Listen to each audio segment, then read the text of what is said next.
ನಾರಾಯಣ ನಿನ್ನ ನಾಮದ ಸ್ಮರಣೆಯ ಸಾರಾಮೃತ ಎನ್ನ ಬಾಯಿಗೆ ಬರಲಿ. ಬಾರಂಗ ಕನಸಿನೊಳಗಲಿ ಮನಸ್ಸಿನೊಳಗಲಿ, ಮನಸ್ಸು ಕೆಟ್ಟಿರಲಿ ಮುನಿದಿರಲಿ. ಜನಕಜಾಪತಿ ನಿನ್ನ ಅಭೀಷ್ಟದ ಸ್ಮರಣೆಯ ಅಷ್ಟಾಕ್ಷರ ಮಂತ್ರ ಜಪಿಸುವ ಹಾಗೆ ಬಾರಂಗ. ಪರಮ ಪೂಜ್ಯರಾದ ಶ್ರೀರಮಣ ಮಹರ್ಷಿಗಳನ್ನು ಅಂತರಂಗದಲ್ಲೇ ಸ್ಮರಿಸಿ ವಂದಿಸುತ್ತಾ, ನೆರೆದಿರುವ ಎಲ್ಲ ಹಿರಿಕಿರಿಯರ ಪದತಲಕ್ಕೆ ಹಣೆ ಹಚ್ಚಿ ನಮಸ್ಕಾರ. ಇವತ್ತಿನ ಮಾತು ಮೌನ ಸಂದೇಶಿ ಶ್ರೀರಮಣರು. ಮಂಜುನಾಥಣ್ಣ ಅವರು ಹೀಗೆ ವಿಷಯ ಕೇಳುವಾಗ ಈ ಥರ ಹೋಗೋಣ ಅಂದಾಗ ಆಗಬಹುದು ಅಂದದ್ದು ನಾನು. ಆದರೆ ಹೀಗೆ ವಿಷಯ ಹೋಗಬಹುದಾ ಅನ್ನೋದನ್ನು ನಿರ್ಣಯ ಮಾಡಬೇಕಾದವರು ಶ್ರೀರಮಣರು ಅಂತ ಭಾವಿಸ್ತೇನೆ. ನಿನ್ನೆ ದಿನ ನಾವು ಒಂದು ದೊಡ್ಡ ವಾಸ್ಟ್ ಕ್ಯಾನ್ವಾಸ್ನಲ್ಲಿ ಗುರುಪರಂಪರೆಯನ್ನು, ಅದರ ಅನೇಕ ಆಯಾಮಗಳಲ್ಲಿ ಯಾರ್ಯಾರು ಹೇಗೆ ಎಲ್ಲ ನಡೆಸಿದ್ದಾರೆ, ನುಡಿಸಿದ್ದಾರೆ, ತಾವು ನಡೆದಿದ್ದಾರೆ ಅನ್ನುವುದನ್ನೆಲ್ಲ ನೋಡಿದ್ದೆವು.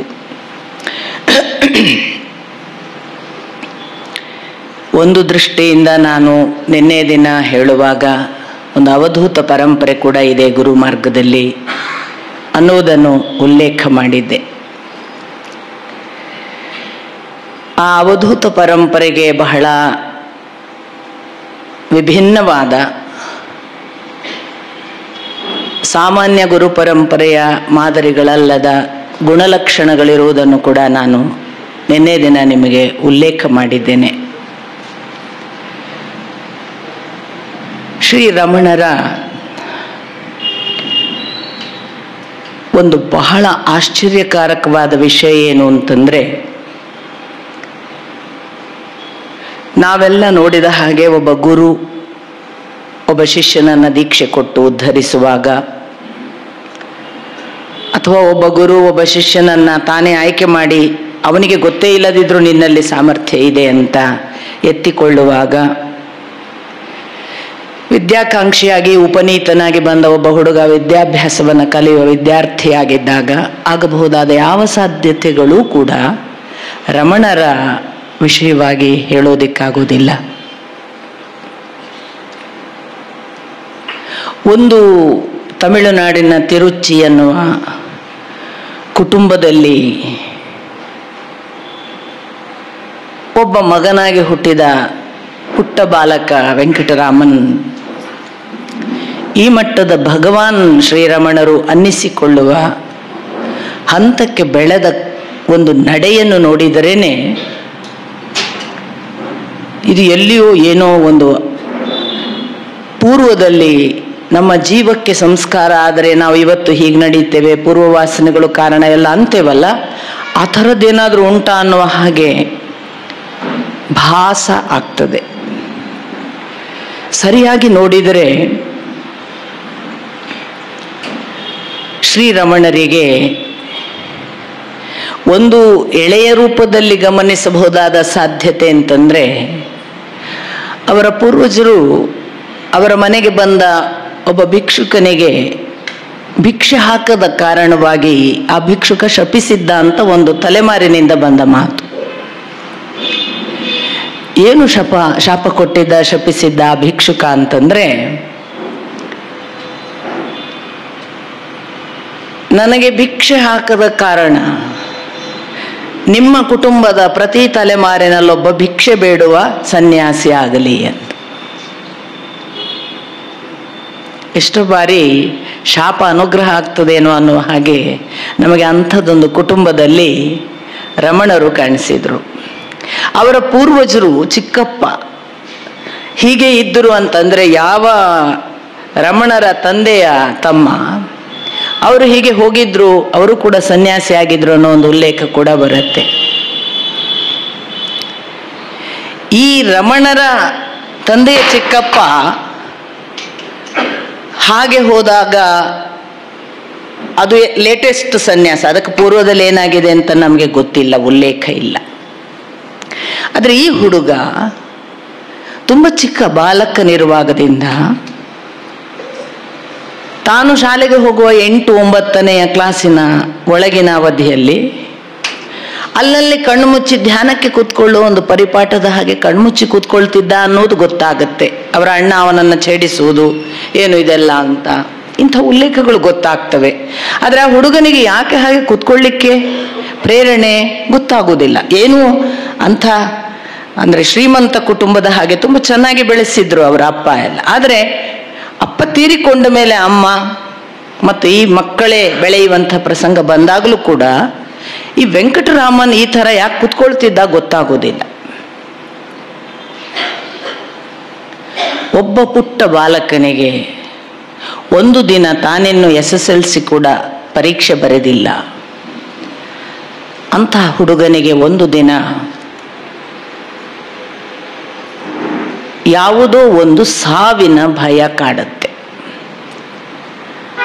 ಅದನ್ನ ಬೇರೆ ಬೇರೆ ಥರ ಬೇರೆ ಬೇರೆಯವರು ಬರೆದಿದ್ದಾರೆ. ಕೆಲವರು ಅದನ್ನು ಸಾವಿನ ಭಯ ಕಾಡಿತು ಅಂತ ಉಲ್ಲೇಖ ಮಾಡಿದರೆ, ಒಂದು ದಿನ ಆ ಹುಡುಗನಿಗೆ ಎದೆನೋವು ಪ್ರಾರಂಭವಾಯಿತು.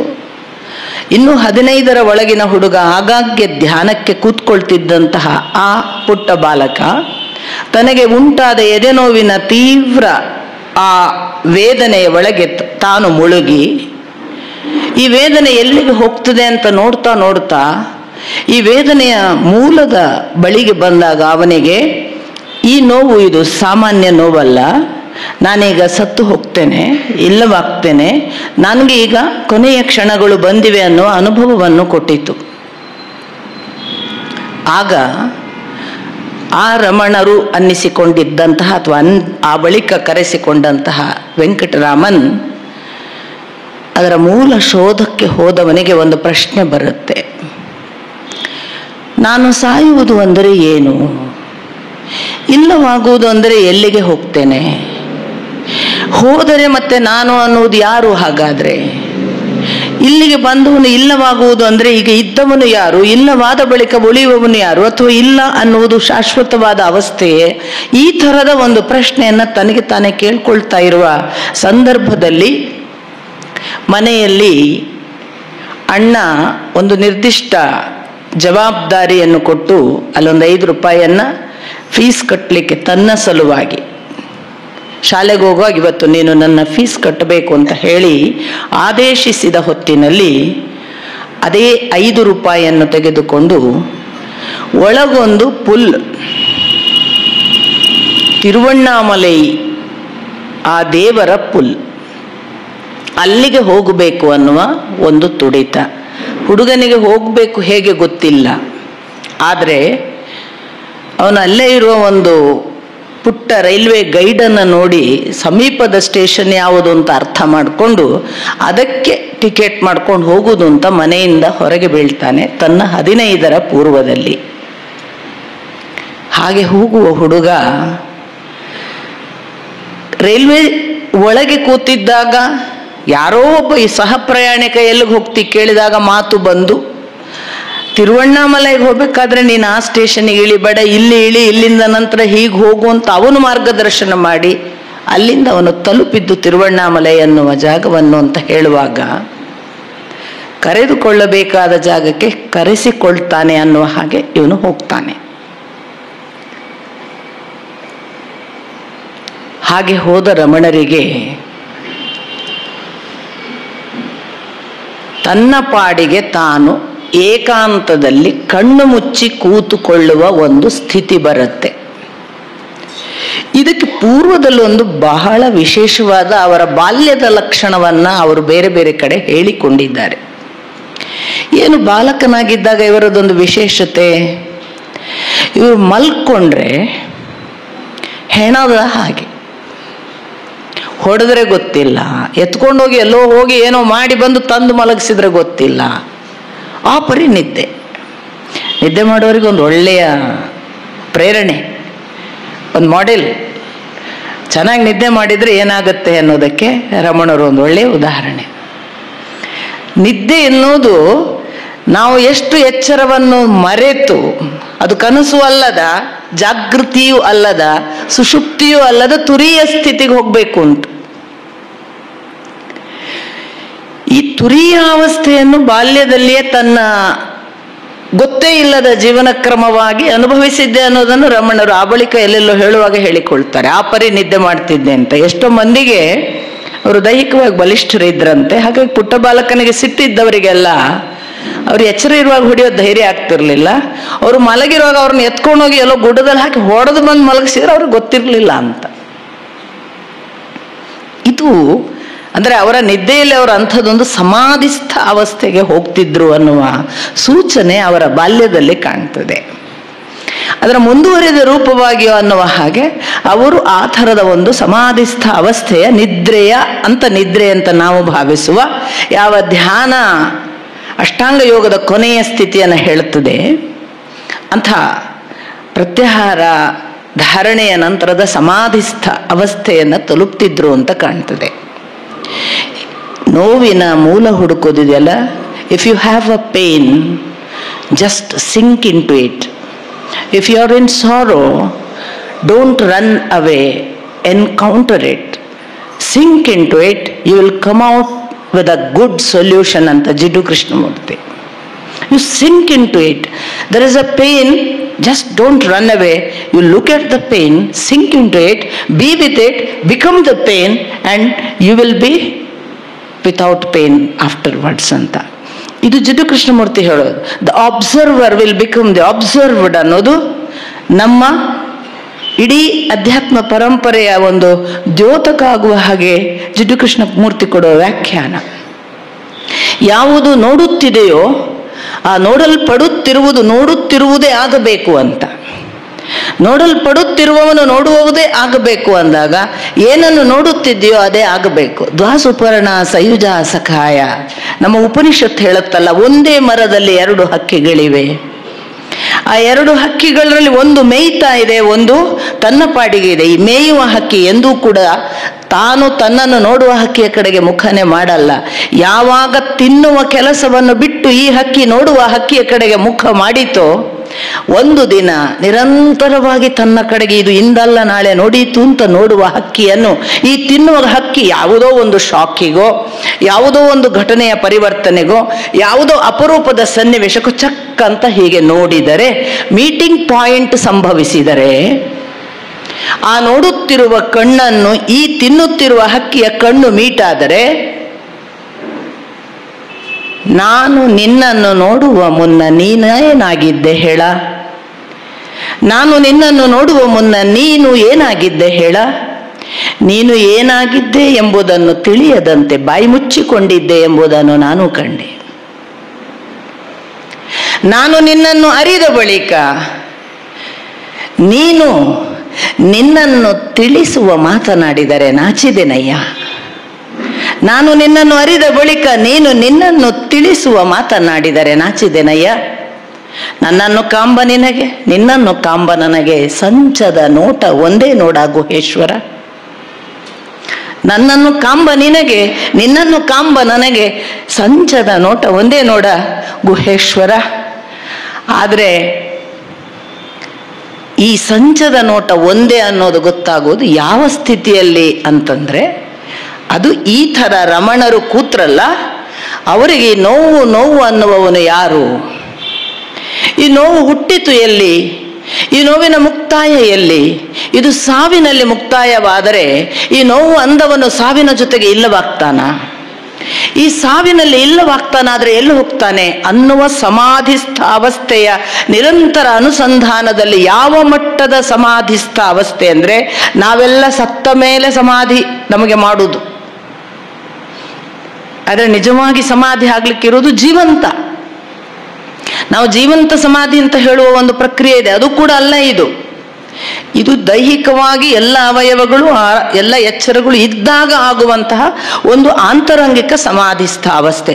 ಅಂಥ ಸ್ಥಿತಿಯಲ್ಲಿ ರಮಣರು ಕೂತಾಗ ರಮಣರಿಗೆ ಈ ಸಂಚದ ನೋಟ ಒಂದೇ ನೋಡ ಗುಹೇಶ್ವರ ಅಂತ ಯಾವುದನ್ನ ಅಲ್ಲಮ್ಮ ಹೇಳ್ತಾನಲ್ಲ, ಅಂಥದೊಂದು ಪೂರ್ತಿ ಅನುಭವ ಬಹುಶಃ ಅವರಿಗೆ ನಾನು ಹೊರಗಿನವನಲ್ಲ, ಅವನು ಸಾಯುವುದಿಲ್ಲ, ಈ ಸಾಯುತ್ತೇನೆ ಎನ್ನುವವ ನಾನಲ್ಲ, ಸತ್ತ ಮೇಲೂ ಇಲ್ಲವಾಗದೆ ಉಳಿಯುವವನೊಬ್ಬನಿದ್ದಾನೆ, ಅವನನ್ನು ತಿಳಿಯದೆ ನಾವು ಈ ನಾನು ಅನ್ನುವ ಆತ್ಮ ಅಂತ ತಿಳಿದುಕೊಂಡ ದೇಹಕ್ಕೇನೆ ಬರ್ತ್ಡೇ ಹುಟ್ಟು ಹಬ್ಬ ಅಂತ ಕಾರ್ಯಕ್ರಮ ಮಾಡ್ತಿದ್ದೇವೆ, ಇವನೊಳಗಿರುವವನನ್ನ ನೋಡದೆ ನಾವು ಕಳೆದುಕೊಂಡಿದ್ದೇವೆ ಅನ್ನುವ ಎಲ್ಲ ಅರಿವಾದ ಹಾಗೆ ಅವರ ನಿದ್ದೆ ಅಥವಾ ಸಮಾಧಿ ಇದೆ ನೋಡಿ. ಹಾಗೆ ಸಮಾಧಿಸ್ಥ ಅವಸ್ಥೆಗೆ ಕುಳಿತ ಮಗು ಒಂದು ಪುಟ್ಟ ಪತ್ರ ಬರೆದು ಬಂದಿರ್ತದೆ, ಬಿಟ್ರೆ ಎಲ್ಲಿ ಹೋಗ್ತೇನೆ ಅಂತ ಹೇಳಿಲ್ಲ, ಇದನ್ನು ಹುಡುಕುವ ಪ್ರಯತ್ನ ಮಾಡಬಾರದು ಅಂತ ಬರೆದಿರ್ತಾರೆ.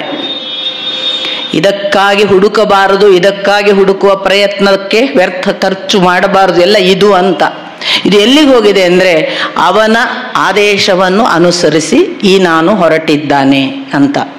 ಹೀಗೆ ಬರೆದು ಹೋದ ಪುಟ್ಟ ಮಗುವಿಗೆ ಎಚ್ಚರ ತಪ್ಪಿದ ಅವಸ್ಥೆ ಬರುವಾಗ ಆಹಾರ ಇಲ್ಲ, ಏನು ಸಿಗ್ತದೆ ಗೊತ್ತಿಲ್ಲ, ನಿದ್ದೆಗೆ ಅಂತ ಜಾಗವೋ ಆಸರೆಯೂ ಇಲ್ಲ, ಮಲಗುವುದಕ್ಕೋ ಉಳಿದುಕೊಳ್ಳುವುದಕ್ಕೋ ವ್ಯವಸ್ಥೆ ಇಲ್ಲ. ಆ ಪುಟ್ಟ ಹುಡುಗ ಆಗಲೇ ತನ್ನ ಮೈಮೇಲಿದ್ದ ಬಟ್ಟೆಯನ್ನು ಕಳಚಿ ಕೇವಲ ಒಂದು ತುಣುಕು ಬಟ್ಟೆಯನ್ನು ಕೌಪೀನ ಮಾತ್ರ ಮಾಡಿಕೊಂಡು ಕೂತು ಬಿಡ್ತಿದ್ದಾನೆ.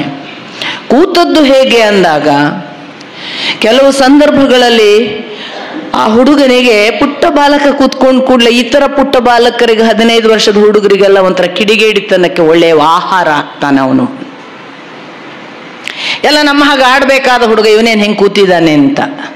ಹಾಗಾಗಿ ಎಲ್ಲ ಹುಡುಗರು ಕಲ್ಲೆಸೆಯೋದು, ಶಬ್ದ ಮಾಡೋದು, ನೀರು ಚೆಲ್ಲೋದು, ಅವನನ್ನು ಎಬ್ಬಿಸ್ಬೇಕು ಅಂತ. ನಮ್ಮ ಸಮಾಜ ಹೇಗೆ ಅಂತಂದ್ರೆ ನಾವೆಲ್ಲ ಒಂದು ಧಾಟಿಯಲ್ಲಿ ನಡೀತಾ ಇರ್ತೇವೆ. ನಮ್ಮ ಧಾಟಿಗೆ ಭಿನ್ನವಾಗಿ ನಡೆದವನು ನಮ್ಮ ಹಾಗೆ ಇರದಿದ್ರೆ ನಮ್ಗೆ ಏನೇನೋ ತೊಂದರೆಗಳು ಶುರುವಾಗ್ತವೆ. ಅವನೇನು ಬೇರೆ ಹೋಗುದು ಅಂತ. ಅವನು ಬೇರೆ ಹೋಗ್ತಾನೆ ಅಂದ ಕೂಡಲೇ ಅವನು ನಮ್ಮ ದಾರಿಗೆ ತರುವ ಪ್ರಯತ್ನಗಳನ್ನು ಮಾಡಲಾಗ್ತದೆ. ಸರಿ ದಾರಿಗೆ ಬಾ ಅಂತ. ಅವನು ವಿಶೇಷ ದಾರಿಯಲ್ಲಿದ್ದಾನೆ ಅಂತ ಗೌರವಿಸೋದಿಲ್ಲ. ಸರಿ ದಾರಿಗೆ ಬಾರಯ್ಯ, ಅದೆಂತ ದಾರಿ ಅಂತ ಅವನನ್ನು ಡೈವರ್ಟ್ ಮಾಡಲಾಗ್ತದೆ. ಒಂದು ಪಾಸಿಬಿಲಿಟಿ. ಸಪೋಸ್ ಅವನು ಬರಲಿಲ್ಲ, ಅವನ ಹೆಸರು ಹಾಳು ಮಾಡುವ ಬೇಕಾದಷ್ಟು ಗಾಳಿ ಸುದ್ದಿಗಳನ್ನು ಹಬ್ಬಿಸಲಾಗ್ತದೆ. ಅವನು ಹಾಗೆ, ಅವನು ಹೀಗೆ, ನಂಬಬೇಡಿ, ಅವನ ಆ ಥರ ಮೋಸ, ಅವನ ಅಮ್ಮ ಅಪ್ಪನಿಗೆಲ್ಲ ಹೇಳದೆ ಹೋಗಿದಾನಂತೆ, ಅವನಿಗೇನೋ ಆಗಿದೆ, ಅವನ ಲವ್ ಅಫೇರ್ ಫೇಲ್ ಕಾಣ್ತದೆ, ಎಲ್ಲ ಅಲ್ವಾ ನಮ್ಮ ಸಾಮಾಜಿಕ ಜೀವನದ ಅಂಥದ್ದೊಂದು ಚೇಷ್ಟೆಯ ದುರ್ವರ್ತನೆ ನಮಗೆ ಗೊತ್ತೇ ಇಲ್ಲದೆ ಬರ್ತದೆ. ಅದೆಲ್ಲ ಆಗುವಾಗ ಈ ಹುಡುಗ ವಿಚಲಿತನಾಗಲಿಲ್ಲ. ಒಂದು ದಿವಸ ಸ್ವಲ್ಪ ನೆಲಮಾಳಿಗೆ ಅಂತ ಜಾಗದಲ್ಲಿ ಕತ್ತಲಿನ ಗುಹೆಯ ಹಾಗೆ ಇರುವಲ್ಲಿ ದೇವಸ್ಥಾನದ ಕೆಳಭಾಗಕ್ಕೆ ಹೋಗಿ ಕೂತ್ಕೊಳ್ತಾನೆ. ಬಟ್ ಆ ನೆಲ ಸ್ವಚ್ಛ ಇಲ್ಲ, ಅಲ್ಲಿ ಸೊಳ್ಳೆಗಳಿವೆ, ಅಲ್ಲಿ ಇರುವೆಗಳಿವೆ, ಕೂತ್ಕೊಳ್ಳೋ ಜಾಗದಲ್ಲಿ ತಂಪಿದೆ, ನೆಲದಿಂದ ನೀರು ಹರಿತಿರುವಂತಹ ಸಂದರ್ಭಗಳಿರ್ಬೋದು. ಅಲ್ಲಿ ಕೂತ್ಕೊಳ್ತಾನೆ. ಸೊಳ್ಳೆಗಳು ಕಡಿತಾವೆ, ಮೈ ತುಂಬ ಗಾಯ, ಇರುವೆಗಳು ಮೈ ಮೇಲಿದ್ದನ್ನು ಬೇರೆ ಬೇರೆ ಜನ ನೋಡ್ತಾರೆ, ಮೈ ಮೇಲೆ ಏರಿದೆ ಅಂತ ಬೇರೆಯವರಿಗೆ ಗೊತ್ತಾಗುತ್ತೆ, ಸಮಾಧಿಸ್ಥ ಹುಡುಗನಿಗೆ ಗೊತ್ತಿಲ್ಲ. ಯಾಕೆ? ಒಬ್ಬ ದೇವರ ದಾರಿ ನಡೆಯುವವನಿಗೆ ಪ್ರಾಕೃತಿಕವಾಗಿ ಇಂಥ ತೊಂದರೆಗಳು ಯಾಕೆ? ಸಾಮಾಜಿಕವಾಗಿ ಇಂಥ ಅವನ ತಪಸ್ಸನ್ನ, ಅವನ ಧ್ಯಾನವನ್ನ ಕೆಡಿಸಬೇಕು ಅನ್ನೋ ಪ್ರಯತ್ನ ಯಾಕೆ ನಡೀತದೆ? ಒಬ್ಬ ಮನೆ ಬಿಟ್ಟು ಬಂದ ಕೂಡಲೇ ಗೆದ್ದ ಹಾಗಲ್ಲ. ಅವನ ದಾರಿ ನಡೆಯುವಾಗ ಎಷ್ಟು ದೇಹ ಬಿಟ್ಟಿದ್ದಾನೆ, ದೇಹದ ಜೊತೆಗೆ ಎಷ್ಟು ಅವನಲ್ಲಿ ಇನ್ನೂ ಕೂಡ ಆಶೆ ಆಕಾಂಕ್ಷೆಗಳು ಉಳಿದಿವೆ, ದೇಹವನ್ನು ಅವನು ಎಷ್ಟು ತನ್ನಿಂದ ಆಚೆಗೆ ದಾಟಲಿಕ್ಕೆ ಸಾಧ್ಯವಾಗಿದೆ, ದೇಹದ ಜೊತೆಗೆ ಇದ್ದಾನ, ಇದು ಕೂಡ ಭಗವಂತನ ಪರೀಕ್ಷೆ. ನಿಮಗೆ ಗೊತ್ತು, ಪ್ರಹ್ಲಾದನಿಗೆ ಎಷ್ಟು ಪರೀಕ್ಷೆಗಳಾಗಿವೆ. ಅವನೇ ಅಂತ ಹೇಳುವಾಗ ಅವನಿಗೆ ವಿಷ ಕೊಡಲಾಗಿದೆ, ಅವನನ್ನು ಬೆಟ್ಟದಿಂದ ನೂಕಲಾಗಿದೆ, ಘಟಸರ್ಪಗಳಿಂದ ಕಚ್ಚಿಸಲಾಗಿದೆ. ಎಲ್ಲವೂ ಪ್ರಹ್ಲಾದ ಎಷ್ಟು ದಾಟಿದ್ದಾನೆ ಅಂತ ಪರೀಕ್ಷೆ, ಹಿರಣ್ಯಕಶಿಪುವಿನ ಪರೀಕ್ಷೆ ಅಲ್ಲ ಅದು. ಧ್ರುವನಿಗೆ ಕಾಡಿನಲ್ಲಿ ಓಂ ನಮೋ ಭಗವತೆ ವಾಸುದೇವಾಯ ಅನ್ನುವ ಮಂತ್ರ ಹೇಳಿಕೊಂಡು ನೀನು ದೇವರನ್ನ ಕರಿ ಆಗುತ್ತೆ ಅನ್ನುವಾಗ ಅವನು ಮಾಡಿದ ಅವನ ತಪಸ್ಸಿನ ಫಲಕ್ಕೆ ಅಲ್ಲಲ್ಲಿ ಕಾಡ್ಗಿಚ್ಚು, ಗಿಡ ಮರಗಳು, ಗಾಳಿ ಬಂದು ಅವನ ಮೇಲೆ ಬೀಳಬಹುದು ಅನ್ನುವ ಸಂದರ್ಭಗಳು ಯಾಕೆ ಉಂಟಾಗ್ತವೆ ಅಂತಂದ್ರೆ ಅವನೆಷ್ಟು ಇದನ್ನು ದಾಟಿ ಅದನ್ನು ನೋಡ್ತಾನೆ. ಅಂಥ ಪರೀಕ್ಷೆಗಾಗಿ ರಮಣರಿಗೆ ಸೊಳ್ಳೆ ಇರುವೆಗಳು ಕಚ್ಚಿದ್ದನ್ನು ಗ್ರಹಿಸಬೇಕು. ಅದು ದೇಹದ ಪರೀಕ್ಷೆ, ಅವರೆಷ್ಟು ದಾಟಿದ್ದಾರೆ ಅಂತ. ಆದರೆ ಸಮಾಧಿಸ್ಥ ಅವಸ್ಥೆಯಲ್ಲಿರುವ ರಮಣರು ಜಾಗ ಬದಲಾಯಿಸುವುದಿಲ್ಲ. ಇಲ್ಲಿ ಇರುವೆ ಇದೆ, ಇಲ್ಲಿ ಸೊಳ್ಳೆ ಇದೆ ಅಂತ ಜಾಗ ಬದಲಾಯಿಸೋದಿಲ್ಲ. ಯಾರೋ ಕೊಟ್ಟ ಆಹಾರ ಅಜ್ಜಿ ತಂದಿಟ್ರೆ ಅದನ್ನು ತಾನು ಎಷ್ಟು ಬೇಕು ಅಂತ ಸ್ವೀಕರಿಸಬೇಕು ಅಂತ ಅವರಿಗೆ ಗೊತ್ತಿಲ್ಲದೆ ಇಷ್ಟಿಷ್ಟೇ ತಿಂದುಕೊಳ್ಳಿ ಒಂದು ತುತ್ತಿಗೆ ಅವರಿಗೆ ಹಸಿವು ನೀಗಿದ ಸಂದರ್ಭಗಳನ್ನು ಉಲ್ಲೇಖ ಮಾಡ್ತಾರೆ. ಒಂದು ಸಂದರ್ಭದಲ್ಲಿ ಅಂತೂ ನಾನು ಓದಿದ ಒಂದು ಕೃತಿಯಲ್ಲಿ ಅಜ್ಜಿ ಈ ಮಗು ಹೀಗೆ ಎಷ್ಟೋ ದಿನಗಳ ಕಾಲ ಉಪವಾಸ ಕೂತದ್ದನ್ನು ನೋಡಿ, ಇಲ್ಲ ಇದು ಹೀಗೆ ಇದ್ರೆ ಸಾಯುತ್ತೆ, ಇದರ ಹೊಟ್ಟೆಗಿಲ್ಲದೆ ಅಂತ ಬಾಯಿ ತೆಗೆದು ಹಾಲನ್ನು ಹಾಕ್ತಿದ್ದಳಂತೆ. ಅದೆಷ್ಟು ಬಾಯಲ್ಲಿ ಎಷ್ಟು ಹಿಡಿತದಷ್ಟೇ ಹಾಕಬಹುದು, ಅವನು ನುಂಗಿದ್ರೆ ಮುಂದಿನದ್ದಲ್ಲ, ನುಂಗ್ತಿರ್ಲಿಲ್ಲ. ಎಷ್ಟು ನುಂಗ್ತಿರ್ಲಿಲ್ಲ ಅಂದ್ರೆ ಮರುದಿವಸ ಬಂದು ಹಾಲು ಹಾಕ್ಲಿಕ್ಕೆ ಹೋದ್ರೆ ಆ ಹಾಲು ಹಾಗೆ ಇತ್ತು. ಅಂದ್ರೆ ಉಗುಳು ನುಂಗದ ಸಮಾಧಿಸ್ಥ ಅವಸ್ಥೆಯಲ್ಲಿ ರಮಣರು ಇರ್ತಿದ್ರು ಅನ್ನುವುದು ನಮಗೆ ಆ ದಾಖಲೆಗಳು ಕೊಡುವ ಮಾಹಿತಿ. ಹೀಗೊಂದು ಒಬ್ಬ ವ್ಯಕ್ತಿ ನಾನು ಯಾರು ಅನ್ನುವುದನ್ನು ಶೋಧ ಮಾಡಲಿಕ್ಕೆ ಕೂತಾಗ ಮುಟ್ಟುವ ಆ ಹಂತ, ಆಮೇಲೆ ಅಷ್ಟು ಕಾಲ ಸುಮಾರು 14 ವರ್ಷವೋ, ಕೆಲವರು 8 ವರ್ಷ ಅಂತಾರೆ, ಕೆಲವರು 14 ವರ್ಷ ಅಂತಾರೆ. ಈ ಇಷ್ಟು ಸಂದರ್ಭದಲ್ಲಿ ಮಾತಾಡಿದ್ದು ಗೊತ್ತಿಲ್ಲ ಯಾರಿಗೂ.